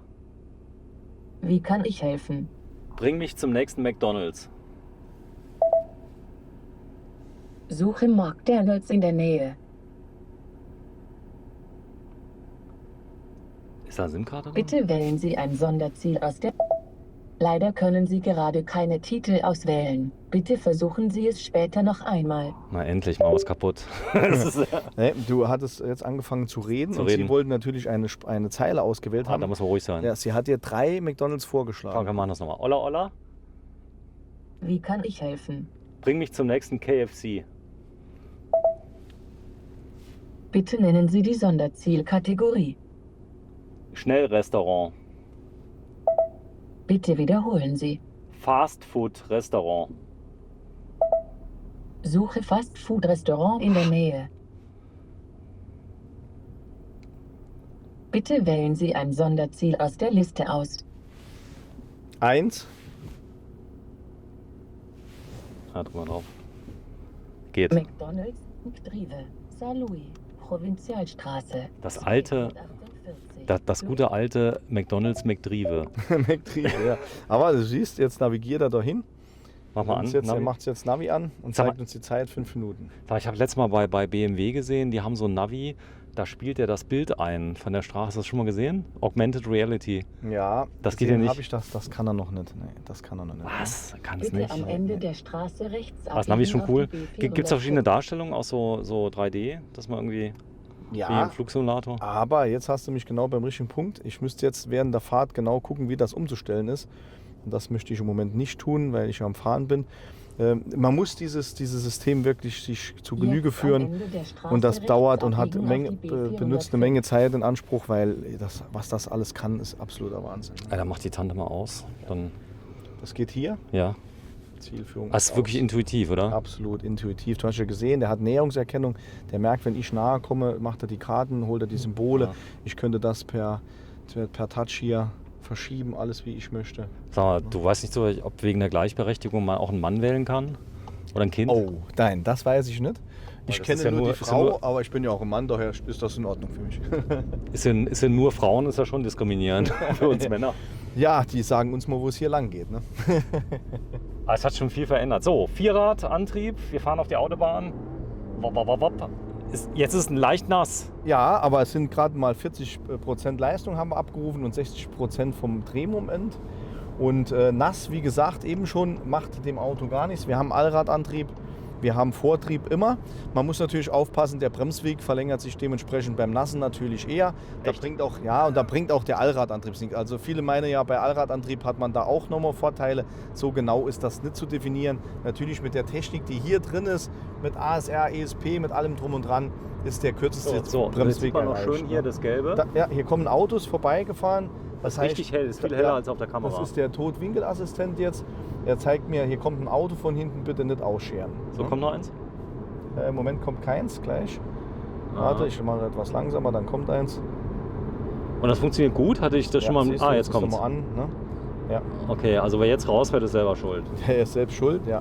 Der muss zum Karosseriebetrieb dann in die Karl-Friedrich-Gauss-Straße. Ja, solange nichts passiert, bist du ja glücklich. Ich zeige mal gerade so ein kleines Detail auf dem Sitz. Machen wir den Kopf ein bisschen davor. Das Cupra-Zeichen schön. Und da ist nochmal so ein bisschen der Sitz. So, kannst wieder zurück. Das ist so wie so ein Handschuh, glaube ich. Man braucht so ein paar Tage, bis der genau passt, bis man weiß, wo alles ist, oder? Ja, also ich habe, als ich da weggefahren bin, mir wirklich das Auto abends noch angeguckt, um zu wissen, wie ich alles einstellen muss, dass ich wirklich sicher fahren kann. Und hier haben wir jetzt zum Beispiel gerade, ich habe das Tempomat jetzt angeschaltet. Ich habe unten 120 als Geschwindigkeit eingegeben. Hier sind nur 100. Er zeigt mir das ja oben direkt an. Auch hier zeigt das an. Und er sagt dann, weil der Vorfahrende auch nicht schneller fährt, wir fahren gerade mal 86. Ja, das kann mir keiner sagen, dass ich hier die Geschwindigkeit dann nicht einhalte. Aber wie du siehst, hier ist jetzt der Abstand. Und wenn ich jetzt den Lane Assist noch anmache, der ist an, dann würde er quasi autonom fahren. Und hier vorne siehst du jetzt schön, wie er Abstand von dem Vordermann hält. Also nochmal, er kann teilautonom jetzt fahren. Ja, er wird autonom fahren. Er wird sich ne? gleich Ich mach aber nichts. beschweren. Ja, gleich beschwert er sich, aber ich tue weder lenken, noch bremsen, noch Gas geben. Er kennt den Ja, Vordermann. jetzt sagt er, bitte in der Mitte fahren und Lenkrad übernehmen, weil er sagt, ich habe das Lenkrad losgelassen. Das Gut. erkennt. Hat aber funktioniert. Ja. War auch vollkommen unkritisch jetzt. Ja. Jetzt probieren wir was, das ich heute erst auch gelesen habe, dass er das hat. Er soll jetzt selbstständig überholen, wenn ich den Blinker setze. Ich mache unten mit dem Pedal nichts, ich setze nur den Blinker und will an dem vorbeiziehen. Jetzt gucken wir mal, ob er das macht, sobald der hier aus dem Fahrenbereich ist. Ja, Nee, das macht er. Er macht es automatisch. Und hält auch den Abstand zum Und hält Vordermann. den Abstand, ja. Der ist auch immer so, der Abstand, dass ich keinen Knoten kriege. Ja, den Abstand kann ich mir hier einstellen, von der Distanz her, hier auf diesem Knopf. Und dann verstellt er das hier vorne. Ich zeige dir mal, wenn ich hier drauf drücke. Ich zeige es mir gerade nicht, weil da waren hier 80 drin. Ja, Du hier. fährst jetzt, wie viel fährst du? 82. 82, ja. So, Ja. jetzt zeige ich mal gerade. Ja, jetzt fahren wir gerade 87, hier ist aber aufgehobene Geschwindigkeit. Ne, und hier kann ich dann einstellen, siehst du? Die dementsprechend Der liest die Kennzeichen aus? nee, die Oder beides? Kennzeichen nicht. Der holt quasi die Lichter und alles, was von vorne her reflektiert. Und dann hält er den Abstand. Also, Nee, ich meine, da waren ja eben die Kennzeichen. Der die hat gesagt, Kennzeichen? 80 überschritten. Ja, der hat Kennzeicherkennung. Verkehrszeichenerkennung. Die hat aber gut funktioniert, Ja. weil eben in der Baustelle die 80 hat er direkt Die seht ihr, er hat ja das Kennzeichen, er holt ja sich quasi das Verkehrszeichen. Und gerade bei diesem Wetter, wenn du jetzt mal nach vorne guckst, wir haben ja wirklich Regen alles und trotzdem erkennt er das. Preis, wir haben ja gar nicht über einen Geldbeutel gesprochen. Wo fängt er an? Der fängt bei rund 45.000 und 45.000 und 90 Euro an. Und Und da ist aber der kleine Motor 100 PS. nee, alles, was du jetzt hier siehst, ist dort drin. Das Echt? Und der hier, wie er hier steht? Ungefähr? liegt rund bei 52.000, 53.000. 52, 53. Also Listenpreis. keine 100. Nein, das ist der Listenpreis für dieses Fahrzeug, ja. Okay, und da geht noch ein bisschen was? Ja, da geht natürlich noch ein bisschen was. Wobei wir reden hier über ein neues Fahrzeug, das gerade auf den Markt gekommen ist. Also mir braucht hier keiner zu Also- kommen, ich will hier 15 oder 18, 20, 25%. Das ist No-Go. Du gehst erst los bei 30. nee, auf gar keinen Fall. Habe ich verstanden. Wir- Aber auf jeden Fall mal anrufen, denn du kannst echt gute Genau. Konditionen machen. Wir bieten Wahnsinns Finanzierungs- und bzw. Leasingkonditionen für dieses Fahrzeug an, sogenannte komplette Mobilitätskonditionen. Sprich, man hat ein Full-Service-Paket inklusive Wartung und allem drum und dran für eine vernünftige Dienstleistungsrate, die, wenn man bei 10.000 Kilometer liegt, unter 1% des Neupreises ist. Sag mal, fahren wir gleich mal auf irgendein Stück, wo unbegrenzt ist? Ja, wir sind die ganze Zeit schon unbegrenzt. Wir haben aber vorne noch ein paar destruktive Blocker. Sobald die gleich weg sind, gebe ich mal ein bisschen Gas. Ich würde dazu mal die DNA umschalten. Destruktiv Blocker. Ja. Nee, der fährt die ganze Schaltung vor uns. Ja, genau. Hier vorne dran, siehst du jetzt, Ja. schalte ich auf Cupra um. Ja. Und jetzt ist frei. Boah! Und Ist jetzt nass? Das macht dem ja nichts aus. Ey. Vortrieb ist immer da. Jetzt sind wir schon bei 160, 180. Jetzt haben wir 108 schon erreicht. Nee, ist gut, ist gut. Ist nass. Das ist kein Problem. Und auch die Rennsportbremsanlage, wir haben ein sogenanntes Wischwaschbremsen. Das heißt, beim Nassen geht der Bremsbelag immer an die Scheibe kurz dran und holt das Wasser von der Bremse weg, sodass du immer volle Bremsleistung Echt? hast. Ja. Für wie viel Euro? Das 52 ist drin. Ja. Nochmal, was macht er ganz genau? Das nennt sich bei den Bremsen Scheibenwischbremsen. Also der Bremsbelag geht so weit bei, dass er das Wasser quasi von der Scheibe wegdrängt, sodass man kein Bremsfading mehr hat. Dieser Audi-Bremsbelag. Genau, dieses typische Bremsfading, was es früher gab, haben wir nicht mehr. Ne? Oh, vielleicht. Das ist jetzt nur 70% Leistung. Ja, ist schon verstanden, Ja. aber ich würde niemals. Stopp! Ja, mal 100. Jetzt So, müssen jetzt wir 100 4 Kilometer. Erst in 4 Kilometer haben wir 100. Erst in 4 Kilometer. Ja. Okay, also unproblematisch. Ja, wir fahren jetzt. Neuer Fahrbahnbelag. Guck mal, Ja. wie leise der ist. Ja, das ist nicht nur ein leiser Fahrbahnbelag, das ist ja dieser dieser Wasserschluck irgendwie. Guck mal, wir haben ja keine Wasseraufwirbelung und gar nichts mehr hier. Ne? Das ist schon sensationell. Ja, Aber ich glaube, die 100 waren für die nächsten 4 Kilometer und Ja. nicht in 4 Kilometern. genau. Nicht, dass die Leute hier. korrigiert, ja. Und wir gucken, wir fahren genau 99. Ja. Jetzt kann ich natürlich Reset machen auf 100 und jetzt fahren wir genau die 100 mit dem Tempomat. Wie hast du es gemacht? Einfach hier auf Set, Ah. dann holt er die Geschwindigkeit, die wir jetzt haben und jetzt fährt er die 100. Viel wichtiger ist ja eine Begrenzung. Geht das auch? Natürlich, wir können die Geschwindigkeit begrenzen und allen voran ist das auch je nach Winterreifenart natürlich wichtig. Das Fahrzeug hat eine Höchstgeschwindigkeit von 250 km/h und jetzt halte ich fest, du kennst dich ja hier aus, Heusweiler den Berg hoch auf der Autobahn habe ich die für 250 gepackt. Berg hoch? Berg hoch und dann regelt er halt ab, weil er bei 250 beschränkt ist dann, ne? Begrenzt. Das ist ja doof, oder? Bei Ja. 250 abregeln. Ist so, jetzt sehen wir gleich, er bremst jetzt ab, weil einer einfach vor uns gezogen ist. Jetzt holt er das Gas weg, hat kurz dann auch nur noch 96 gefahren.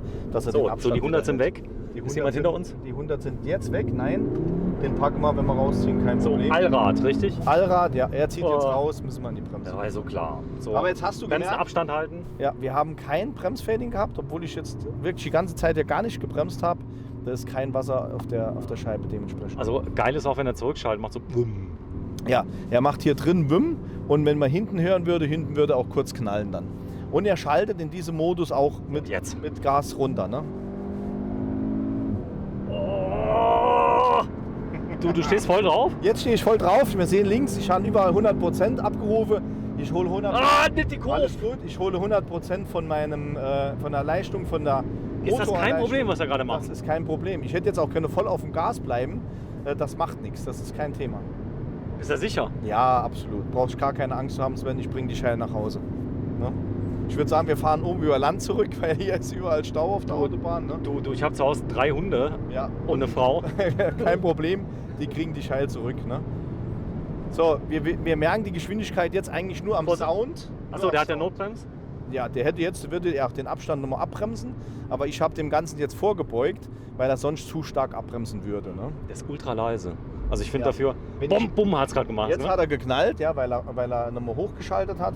Wenn ich jetzt quasi hier den Cupra-Modus raushole und gehe in Normalmodus, jetzt hörst du ihn gar nicht mehr. Hör mal. Jetzt ist ein alltagstaugliches Auto. Aber selbst jetzt habe ich die Leistung. Ne? Selbst jetzt habe ich Leistung. Ja, komm, mach. Noch? Ja. Kein Problem. Jetzt ist ja... Aber du merkst, wenn man auf Cupra umschalte, wie der geht, merkst du das? Ja. Na, ich habe jetzt ja nur die DNA von normal auf Cupra umgeschaltet. Und du meinst, du würdest in einem anderen Fahrzeug sitzen. Das ist absolut irre. Ist das so? Das ist absolut irre. Das Gaspedal, das spricht anders an. Der marschiert ganz anders vorwärts. Nur die Verstellung der DNA. Meinst du hast schon andere Autos, wenn? Geil. Sag mal, gibt es so einen Absolut Modus, geil. dass ich das hier sehen kann mit der DNA? Mal? Ja, der Sag mal. müsste gehen. Einen kleinen Moment. Hier und hier schalte ich dann um. Drive-Profile. Hier haben wir es. Ah, okay. Hier ist der Cupra-Modus. Siehst du? Zack. Bumm. Bumm. Ja, ist gut. Alles gut. Wir fahren nur 60. Ja, aber du bist ja Rennfahrer, du 70. bist ja auch links, ich bin ja nur Beifahrer. Ja. Ich bin ja voll das Mädchen gerade. Aber keine Angst. So, um die Kurve kannst du aber nicht so schnell. Deswegen. Nee, das machen wir nicht. Gut. So, wir wollen mal auf die Landstraße fahren. Du weißt warum? Mhm. Warum? Das Fahrzeug hat eine Launch Control. Eine was? Eine Launch Control. Die Launch Control ist so analog einem Formel 1 Start. Ne? Wenn die Leute die Formel 1 oder die Rennsport gucken, die Fahrzeuge stehen, das Auto dreht bis eine gewisse Drehzahl hoch und die bewegen sich nicht und auf einmal geht es los und das Ding geht wie eine Semmel. Und genau das können wir mit diesem Auto rekonstruieren oder projizieren. Wir können das machen. Und wir haben ja hier eine Geschwindigkeit von 0 auf 100 in 4,9 Sekunden. In was? 4,9? 4,9 Sekunden und dann geht der wirklich ab wie eine Semmel. Ist das so wie bei Porsche, dass du auf Bremse und Kupplung gleichzeitig stehst? Und dann Ja, genau. Wir stehen also mit dem linken Fuß stehen wir auf dem Bremspedal und mit dem rechten Fuß auf dem Gas, treten das Gaspedal voll durch. Er dreht bis eine gewisse Geschwindigkeit, bis eine gewisse Drehzahl und dann geht es sofort los. Ne? So, wir sind in der Stadt der Sinne. Ist das die hier? Stadt der Sinne? Das Ich weiß kann gar ich dir nicht. jetzt gar nicht sagen. Das ist normal nicht so mein Gebiet hier. So, wo wir ich sind in mich Merzig, aufhalte. das liegt auch im Saarland. Ja, wir können hierüber über Land jetzt, glaube ich, zurückfahren. Ne? Ja, da finden wir einfach mal eine Stelle, wo wir ganz alleine sind, Genau. Wo auf einer Landstraße. Wo wir man das- außerhalb einer Ortschaft sind und dann können wir das mal ausprobieren. Dann werde ich dir das zeigen. Wir werden nicht über die 100 dann groß drüber hinausschreiten, aber du wirst merken, wie dieses Fahrzeug geht. Sag mal, wir brauchen so ein Launch Control. Das ist ja jetzt wieder mal so, wenn die Grünen sind ja schon in Baden-Württemberg an der Macht, die werden jetzt direkt sagen, abschaffen diesen Cupra. Gegenfrage, wer braucht Porsche? Ja, Also, wenn man das hat, das ist ein Must-Have, wenn man es hat, wird man es nutzen. Ich glaube, hier kommen wir nicht wirklich raus, oder? Dann hat man es und ob man es nutzt, das ist eine andere Sache. Wenn man sieht, was das Auto kann, ich glaube, das hier ist rechts. das. Ja, genau. Ne, hier rechts müssen wir? Ja, doch, ich glaube schon. Fahren wir hier rechts. Das ist dann das, was das Auto wirklich kann. Und wenn man es hat, dann nutzt man es auch. Ob man das mehrfach nutzt oder was, das ist sei dahingestellt. Aber ich möchte es zeigen, dass das Auto das kann und was das Auto kann. Hierum geht es ja. So, kommen jetzt sind wir auf noch rechts der- rüber. Ja, macht ja nichts. Wir fahren, glaube ich, jetzt auf die B, schlag mich tot. Und jetzt links. Und dann fahren wir mal hier drunter unter der Brücke, wo wir herkamen. Ja, wir müssen in die andere Richtung. Boah, der klingt aber schon gut, oder? Irgendwo, ja, der. Die Sitze schön. Mir sahne das an, er krummelt so schön. Ja, er krummelt wirklich, also er hat einen wirklich klassen Sound. Ne? Das war er ja jetzt. Ich schalte nicht selbst zurück, er schaltet ja alles selbst. Ja, ist ja eine Automatik, er schaltet dann mit Zwischengas zurück. Ne? Hast du es gehört? Ja, ich habe es gehört, aber ich weiß nicht immer, ob es auf dem Mikro drauf ist. Was interessant ist, machen wir hier Tankanzeige.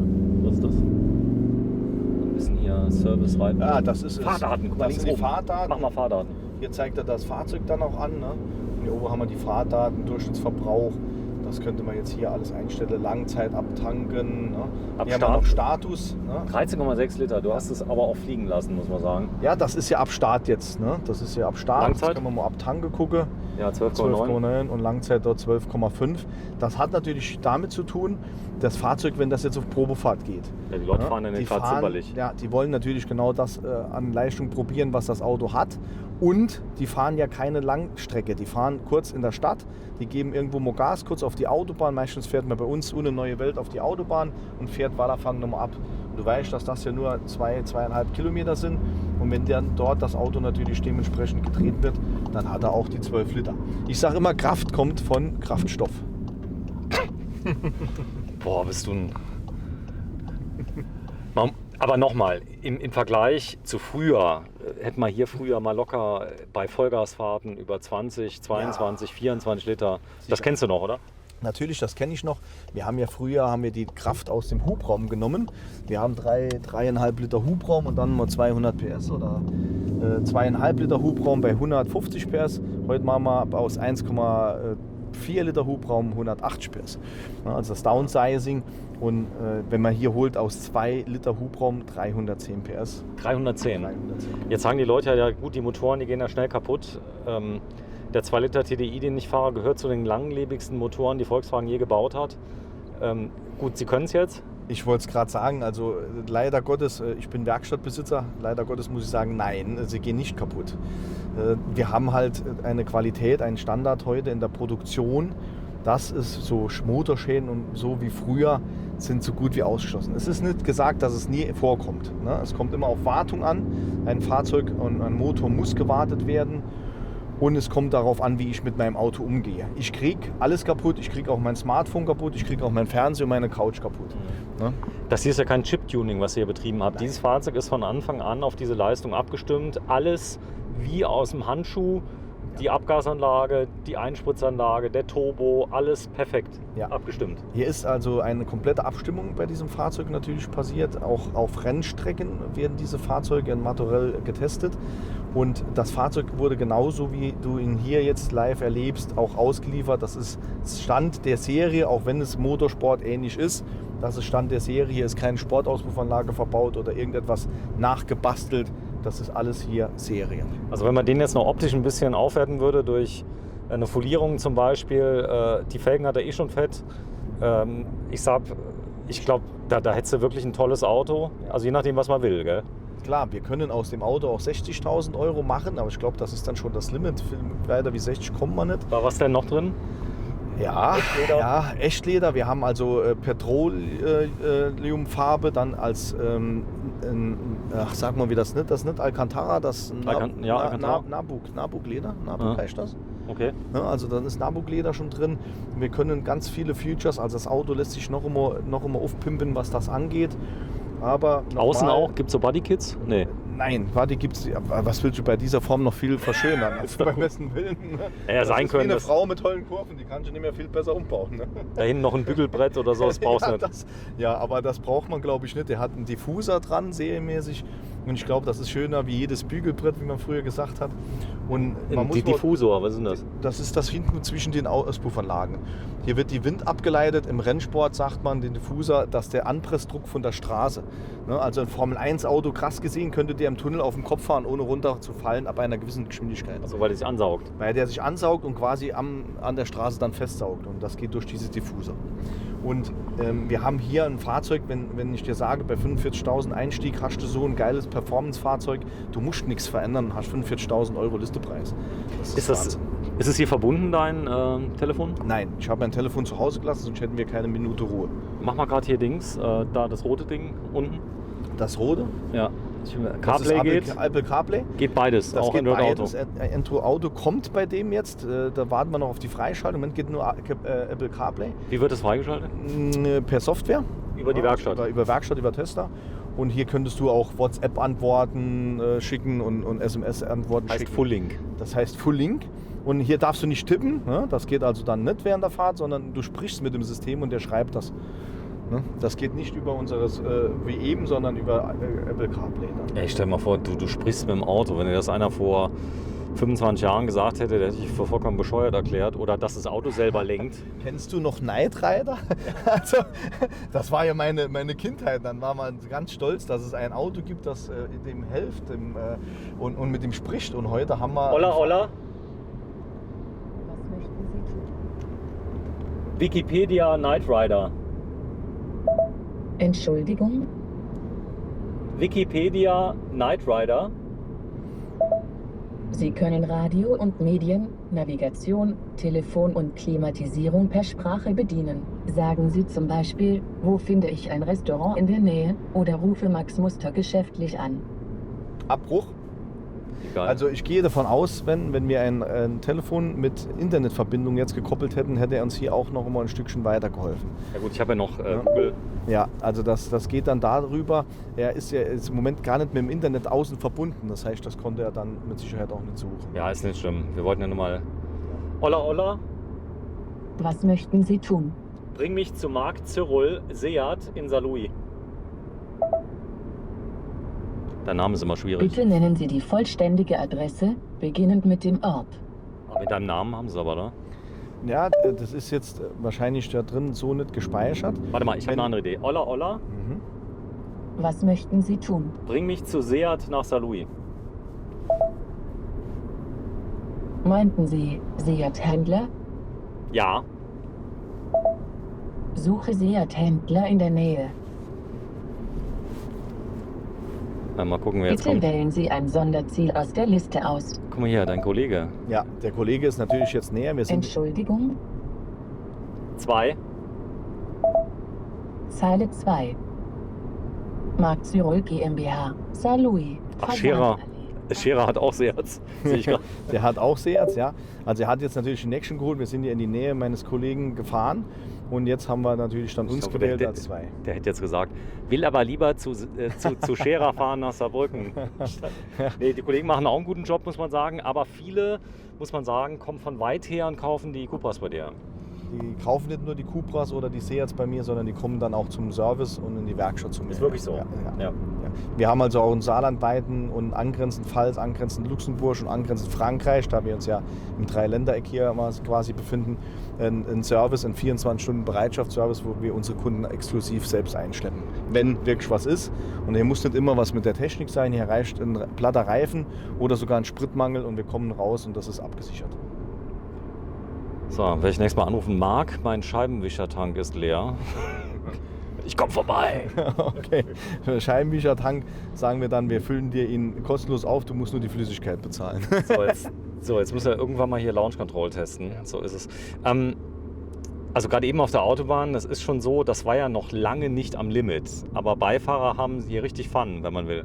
Ja, Beifahrer haben hier absolut Fun. Und wir hätten ja auch noch mehrere Möglichkeiten, jetzt hier im Entertainment-System mal irgendetwas noch zu spielen und zu machen. Also das ist ja noch nicht mal annähernd das, was 10% von dem, was das hier vorne alles kann. Ne? Wir sind in Beckingen. Wer sich auskennt, Saarfels. das in Saarfeld, das schönste, der schönste Ort im Saarland. Boah, jetzt können wir uns streiten, weil ich hier nicht wohne, ist das nicht der schönste. Es kann sein, dass du jetzt hier wohnst, dass es der schönste ist. In Beckingen? Nee. Nee, ne? In Saarfeld. Ich bin ja mal durchgefahren. Sagen wir einfach so, wir haben sehr, sehr viele schöne Orte im Saarland. Ja. Genau. Du hast auch Kunden aus Beckingen. Wir haben auch Kunden aus Beckingen, auch aus Saarfels. Ja, also wir haben auch einen Außendienstler, der hier wohnt. Ja. Guck mal hier, der Euroclub. Was ist denn das? Tja, wenn du das nicht weißt, ich kann es nur schätzen, weil das ist gar nicht so meine Gegend. Ein Spielcasino. Aber ich würde sagen, hier wird mit irgendetwas gespielt, ja. So, Sag mal, Wir fahren jetzt nach Rehlingen rechts ab. finden wir jetzt bald was, weil die Leute werden schon ganz... Es ist schwierig, ich glaube es dir, aber wir haben eine Zeit, 16:45 Uhr und das macht das Ganze nicht gerade einfach, weil wir sind im Berufsverkehr. Aber ich habe jetzt gerade eine Idee und ich glaube, wir finden da was, wo wir dementsprechend fahren können. Sehr schön. Und jetzt warten wir erstmal, bis einer kommt. Warte mal, ich mache mal gerade den doppelt. So, Rückfahrkamera mit Birdview. Ja. Oder mit Rundumsicht. Mit Rundumsicht, das ist auch Parklenkassistent hat er. Er parkt also auch selbstständig ein und so, das kann er alles auch. Ne? Der hier jetzt, ne? Das ist nicht im Grundmodell drin, das muss man zusätzlich kaufen, aber das wäre dann hier. Kann ich gerne mal noch vorführen gleich. So, man so Parklücke und dann parkt das selbstständig ein. Und das klappt mittlerweile. Das klappt perfekt. Sowohl an der Straße als auch ganz normal auf dem Parkplatz. Und du musst nur Gas geben, oder was? Ja, nur Gas geben und bremsen. So, los geht's. Frei. Und drauf. Guck mal kurz an. Wir warten, bis der da uns entgegenkommt, weg ist. Ja, ist alles frei hinter uns. Gar kein Auto. Achtung. Jetzt ziehen wir hier und Achtung, ich lasse die Bremse los. Fertig. Und los geht's. Jetzt müssen wir das Gas wegholen. Stopp, ist gut. Es sind 4,9 Sekunden und dann sind wir auf 100. Deswegen müssen wir das Gas wegholen. Sonst haben wir die Geschwindigkeit überschritten. So, Launch Control, was ist zu tun? So, wir schalten hier den Cupra-Modus ein. Machen dann ESP aus. Ich bleibe mit dem linken Fuß auf Gas und lass los. So, jetzt müssen wir wegholen. Jetzt sind wir schon fast auf 80 gewesen und hier sind ja nur die 70. Das heißt, wir haben jetzt knappe 3 Sekunden gebraucht. Jetzt machen wir aber nochmal schön das ESP alles rein. Ich muss dazu sagen, ich halte die Kamera ja rechts. Guck mal, mein Licht. Ja. Mein Licht ist nach unten geschwenkt. Ist umgeschwenkt, ist rausgefallen. Aber ich drehe es gerade nochmal hoch. Das haben wir vorher nicht geübt. Ist das cool? So, jetzt machen wir aber mal eins. Du fährst nochmal zurück. Ich gehe jetzt mal raus und filme das mal von draußen. Das können wir hier machen, gell? Warte mal, jetzt gehe ich mal raus. Boah, mir ist ohne Witz, mir ist das Handy unter dem Bobbes gerutscht. So, jetzt lege ich es mal hier rein. Das ist leicht. Das ist krass. So. Kann ich dich nochmal abholen kommen, Sven? Ja, komm ich mal holen gleich.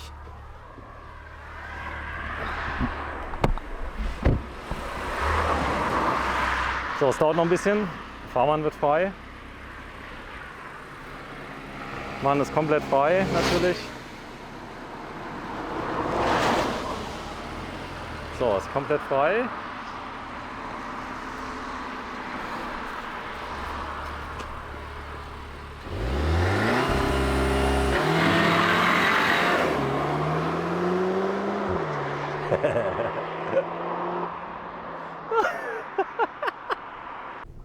Marc, der automatische Einparkassistent, wie funktioniert's? So, also, wir sehen hier den Parkassistenten. Jetzt sagt er mir hier, Parklücke werden gesucht. Ich fahre jetzt vor und anhand von den Außenradarsensoren sucht er jetzt die Parklücke. Er wird diese hier finden. So, und jetzt sagt er Stopp. Parklücke ist gesucht. Er will Rückwärtsgang. Jetzt mache ich hier den Rückwärtsgang rein. Ich lasse die Lenkung los. Ich muss das Umfeld beachten und muss mit Gas und Bremse muss ich arbeiten. Hier vorne sehen wir, er will bitte langsam rückwärts fahren und hier ist ein roter Balken und der läuft jetzt gleich ab und dann muss ich das machen, was er sagt. So, ich mache hier gar nichts mehr. Der rote Balken wird immer weniger. Wenn der rote Balken ganz aus ist, muss ich stehen bleiben. Jetzt ist der rote Balken weg. Jetzt sagt er Bremse betätigen und bitte langsam vorwärts fahren. Jetzt mache ich den Vorwärtsgang rein, betätige Gas, dass er losfährt. Fahre ein Stück vorwärts, bis der rote Balken wieder weg ist. Das war's. Er hat geparkt. Das ist ja langweilig. Ja, jetzt könntest du seitlich gucken. Wir stehen so ein Stück von dem Randstein weg. Und was geil ist, das machen wir jetzt auch noch. Wir machen das Auto aus. Wir signalisieren dem Auto, er ist geparkt und jetzt fahren wir wieder aus der Parklücke raus. Auch das funktioniert. Ich starte den Motor. Ich gehe erneut über das Fahrzeug auf den Parklenkassistent und sage, ich möchte ausparken. Zum Ausparken setzen wir den Blinker. Warte und mal, drücken ich habe noch keine Schärfe.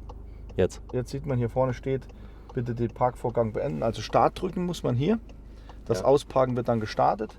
Er sagt, bitte langsam rückwärts fahren. Ich mache also einen Rückwärtsgang rein, fahre langsam rückwärts. Umfeld beachten. Du hältst jetzt- nichts Lenkrad, gell? Nichts Lenkrad halte ich gar nicht fest. Mache jetzt vorwärts rein. Jetzt müssen wir warten, weil hinten kommt ein Fahrzeug. Das hat er jetzt gerade gesagt. Und dann sagt er schon Lenkung übernehmen, weil er ist aus der Parklücke schon raus. Das war's. Wahnsinn. Ne? Und das gleiche geht auf dem Parkplatz. Das kannst du überall machen, wo er eine Parklücke findet, wo er reinpasst. Auch rückwärts geht das. Auch rückwärts geht das auch in die Parklücke, genau. Aber dann, da haben wir gar keinen Vorteil mehr. Jetzt wo. Ja, ich weiß, was du meinst mit dem weiblichen Geschlecht. Okay. Nee, das kolportiert man ja so oft Genau. gerne. Man sagt das immer, ich kenne so viele Frauen, die so klasse Auto fahren können. Und ich vergesse nie, es gab mal einen Mann, der sagte, Frauen können eh kein Auto fahren. Wir haben den neben eine Rennfahrerin auf der Nordschleife reingesetzt. Der hat das nie wieder gesagt. Nie wieder. Nee, Frauen können natürlich Auto fahren. Aber es ist so, diese Fahrerhelferlein, ihr habt ja ganz viele Kunden, die kaufen das dann, die haben es nie benutzt. Also irgendwie sagen, oh, ich kann das. Dabei, wenn man es ein paar Mal gemacht hat, dann merkt man erstmal, wie genial das Ganze ist, oder? Ja, also ich habe, wenn ich eine Vorführung mache und den Kunden bei der Auslieferung das Fahrzeug erkläre und zeige dann, wir müssen natürlich hier jetzt im Moment mit Covid-19 etwas aufpassen, da geht das nicht so wie normal. Aber wenn wir dann das Auto in eine Parklücke reinfahren und der fährt das automatisch und die Leute steigen aus und sehen, rechts und links ist der gleiche Abstand an den weißen Linien, dann sagen die, Wahnsinn, so gerade habe ich noch nie geparkt. So, fahr mal bitte in deine Dialog-Dingsbums. Wie heißt das? Dialog? Dialogannahme? Dialogannahme, denn wir gucken jetzt mal unter das Auto drunter. Sowas haben die meisten wahrscheinlich noch nicht gesehen, denn glaube ich. du hast nämlich eine neue Hebebühne gekauft. Wir haben generell begeistert es immer wieder die Leute, wenn sie sich mal unter das Auto stellen können. Bei der Dialogannahme, die Kunden sagen immer, unter das Auto durfte ich noch nicht gucken. Ja, dann los, dann machen wir das. Bei uns dürft ihr das. So, jetzt gucke ich mal gerade. Jetzt spielen wir mal ein bisschen Auto-Urologe und schauen mal in die Eingeweide rein, sofern man irgendwas sehen So, kann. wir fahren jetzt auf die Bühne, das gibt so einen kurzen Stoß. Das ist die Überfahren der Freihebebühne. Jetzt stehen wir richtig. Okay, so machen die, Das Fahrzeug aus. die Kiste aus und dann, warte mal, ich pack mal gerade Dann zeige ich mal noch das Welcome-Light gleich. das Welcome-Light.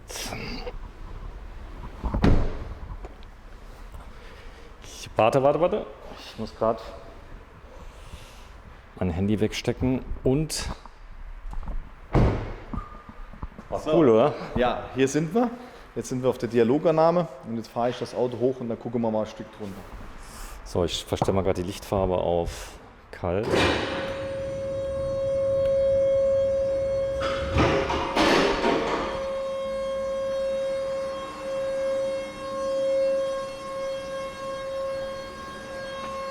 Macht dir Spaß, oder? Mir hat alles, was mit Automobil zu tun hat, immer schon Spaß gemacht, ja. Und ich komme ja mal ursprünglich aus der Werkstatt, das hat alles mal angefangen in meiner Karriere. Und ja, Bühnen, unters Auto gucken, am Auto schrauben, das ist einfach meine Leidenschaft.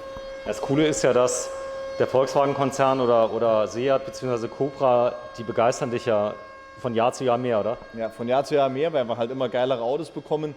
Und das hier ist ja das Highlight. Wir haben es vor 3 Jahren gesehen und wussten, es kommt und haben wirklich eigentlich jedes Jahr und dann nachher jeden Monat und zum Schluss jeden Tag darauf gewartet, dass er endlich da ist.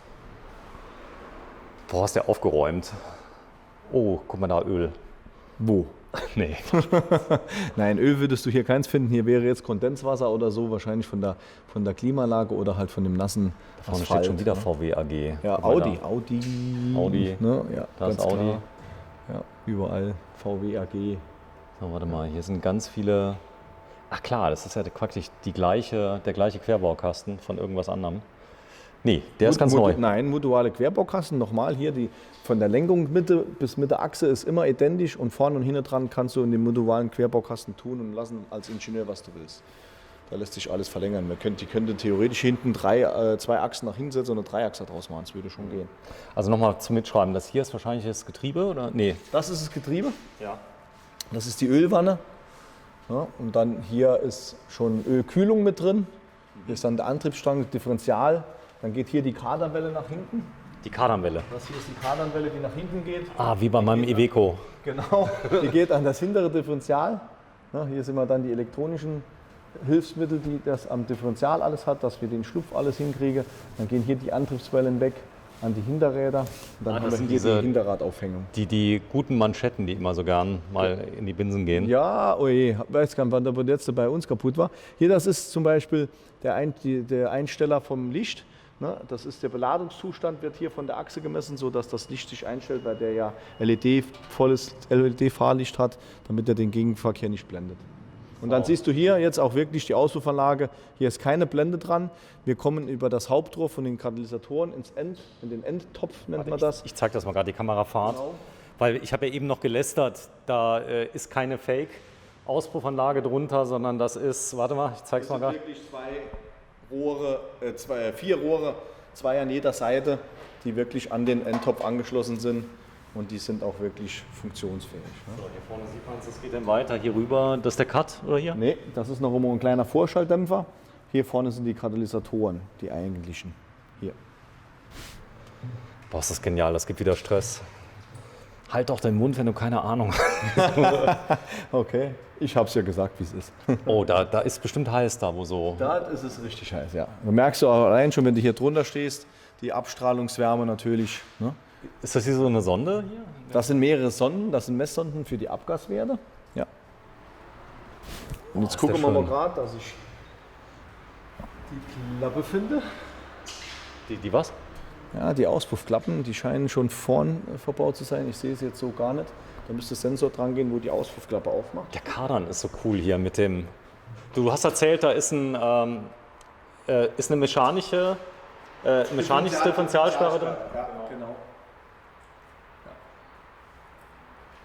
Die mechanische Differentialsperre hat halt den Vorteil, dass sie nicht wie elektronische dann abregelt.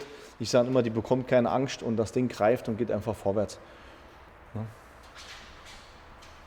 Boah, ist schon ein Kunstwerk, oder? Ja. Ist es hier der Tank, Kraftschock? Das ist der Kraftstofftank, ja. Ja. Der fast 55 Liter Volumen. Bosal steht hier drauf. Jetzt gucke ich mal gerade weiter. Ist natürlich alles, da vorne hast du dann noch Aufhängungen. Wieder mal so eine Messsonde drin. Ja, das ist Lenkungsgetriebe schon. Alles Lenkungsgetriebe? Das ist Lenkung. Ja. Du hast mir erzählt, die Lenkung, die ist gar nicht mehr direkt verbunden, gell? Mit dem. Nee, die ist elektrohydraulisch unterstützt und daher haben wir die Lenkung ja, dass wenn man eine Umdrehung schlägt im Stand, schlägt er voll ein. Ich habe eben gesehen, beim vollautomatischen Einparken war es eine Umdrehung, hat er gemacht. Umdrehung und dann ist er komplett schon eingeschlagen voll. Ja. Sieht man auch schön.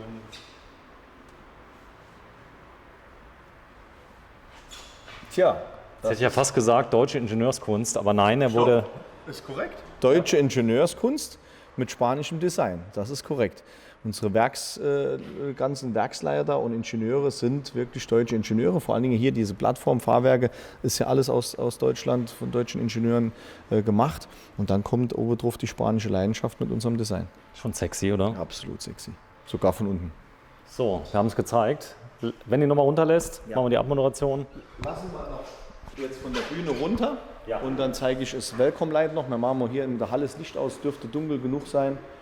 Wir haben im Spiegel ein Welcome Light, das dann auf dem Boden quasi das Cupra-Logo projiziert. Zeige ich euch. Ne, diese Front. Einfach nur geil. Das kam beim letzten Video gar nicht so rüber, muss ich sagen. Ich habe es ja auch mal kurz reingeguckt, aber wenn man da eine Probefahrt macht und jedes Detail mal zeigt, Ja. das hilft schon. Ich muss ja zu meiner Schande auch sagen, ich habe ja das Auto vorher nur als Prototyp einmal gesehen und dann kam er und wir waren selbst überrascht, dass er erstens da ist und haben das Auto noch gar nicht können bewundern. Ne? Und desto mehr wir uns natürlich mit dem Auto beschäftigt haben, desto mehr haben wir gesehen, was das Auto alles kann. So. Das Problem ist ja oft, die Prototypen sind total geil und dann kommen die Serienfahrzeuge sind nicht so. Hier Ja, ist, aber man hat der uns war nah dran. versprochen, dass er genauso geil wird und das haben sie auch geschafft. Also Warte, ich mache mal mein Licht aus. Licht ist aus. Hoffe, man sieht ein bisschen was. So, jetzt klappt er an. Ja. Und wenn ich jetzt ans Auto komme und aufmache, macht das Licht an, zeigt Warte. ganz klar, wo. Und hier haben wir jetzt das Cupra-Symbol, das quasi hier runtergespiegelt wird. Na, hier ist es jetzt in klein, weil ich es Warte. weghole. Na, das ist das Welcome Light. Das zeigt er hier unten an. Und dann auch genauso im Innenraum, wenn wir aufmachen, haben wir beleuchtete Einstiegsleisten in Cupra. Und auch das Ambiente-Beleuchtung wird uns direkt mit Licht empfangen. Jetzt sieht man auch mal die Ambiente-Beleuchtung, schön. Ja. Und auch hier drunter das sieht man jetzt wirklich gut hier in der Halle. Die ich farblich auch anpassen kann. Ja, also von Blau, Gelb, Orange, Rot und natürlich auch das konzernmäßige Blau. Und dann noch hier, guck mal, dieses Dreiecksdesign, was ich eben angesprochen habe, sehen wir hier in der Tafel auch noch. Also du sollst schon beim Anmachen sollst du schon Gefühle kriegen. Ja, auf jeden Fall. Die Gänsehaut muss beim Anmachen schon. So, mach mal die Tür zu. Denn du hast was draufgeklebt, das können wir gerade mal zeigen, autohaus-zurl.de. Und wir haben Geld dafür bekommen, dass wir das gezeigt haben. Also man muss aber auch sagen, du kannst mir noch so viel Geld bezahlen. Okay, sage ich jetzt nicht. Ich würde es trotzdem drehen, weil es macht wirklich Spaß. Und ich kaufe dir auch die Leidenschaft ab für Cupra. Also das ist Leidenschaft pur. Seat ist schon sexy und Leidenschaft, aber Cupra ist wirklich absolute Leidenschaft. Und kommt vorbei, seht euch dieses Auto an. Geht auch bei meinen Händlerkollegen deutschlandweit, wenn ihr zu weit weg habt, ist bei uns. Kommt am besten zu mir. Kommt am besten natürlich zu mir. So ein Auto ist immer verfügbar bei uns, also es wird nie ausverkauft sein, dass wir den letzten rausgeben. Er ist immer hier und kann immer Probe gefahren werden. Genau, das heißt, ihr haltet ein, dass man ihn auch fahren kann. Die Farbe ist ja so Geschmackssache. Es gibt viele, die sagen, um Gottes Willen, so eine Farbe. Aber das ist wie mit allen Dingen so. Den gibt es tatsächlich auch in anderen Farben. Den gibt es ganz klassisch in Schwarz, ganz klassisch in Weiß, in einem ganz normalen, biederen Grau. Also es gibt alles, es gibt sogar Mattlacke. Gibt's auch. Gibt's auch, jawohl. Ansonsten kann man ihn folieren in allen Farben und Formen. Wir sind beim Autohaus Zirol. Wenn Sie ihn Probe fahren möchten, ja, aus ganz Deutschland hast du mittlerweile Kunden durch die Videos. Und wie läuft das? Am besten anrufen, bevor ich vorbeikomme wegen der Probefahrt? Ja, bitte anrufen, gerade bei diesem Fahrzeug. Wir haben jetzt hier keine 10 Stück davon für Probe zu fahren. Hier bitte einen Termin vereinbaren mit einem Verkaufsberater, der dann auch das Auto dementsprechend nach Wunsch konfiguriert und zusammenstellt und jedem Kunden ein individuelles Angebot für sein Wunschfahrzeug auch unterbreitet. Und das Probefahren? Das Probefahren ist hier vor Ort dann, wird dann terminiert und ist möglich in Begleitung und natürlich auch ohne Begleitung. Dann stellen wir auch, wenn Sie von weiter weg kommen, das Navi so ein, dass Sie wieder hierher zurückfinden, über die Heimatadresse. Ohne Bekleidung? Natürlich ohne Begleitung. Jeder, der fährt, ist 18, somit volljährig und die können das dann schon alleine fahren, das ist kein Thema. Dann ist das ganz anders, wie wenn wir daneben sitzen. Da haben die Kunden viel zu viel Angst, irgendetwas zu probieren. Du hast ihm gesagt, ohne Bekleidung. Nein, ohne Bekleidung, das ist saarländisch platt, ohne dass wir quasi als Verkäufer du meinst ohne Begleitung? Ohne Begleitung, ja. Begleitung, ja. Begleitung, wir sind alle nah. Ohne Bekleidung. Okay, also ziehen Sie sich bitte was an, wenn Sie kommen und Probefahrt machen. autohaus-zirol.de. Und ja, vielen Dank für das tolle Video, ist sehr lang geworden, aber man kann ja übrigens, alle, die sich beschweren, dass wir so viel labern, man kann ja auch vorspulen. Man kann vorspulen, man kann sich verschiedene Szenen angucken und ich glaube, es ist ganz wichtig, so viel wie möglich über dieses tolle Produkt zu erfahren und das wirklich aus einem leidenschaftlichen Blickwinkel und aus nichts Verschönertem. Wir haben hier im Stau gedreht, alles ist live gedreht. Und ich glaube, das ist das Wichtigste, dass man sich hiervon wirklich genaues Bild machen kann. Ja, vielen Dank, Marc. Bis zum nächsten Mal. Bis zum nächsten Mal, Sven. Ciao.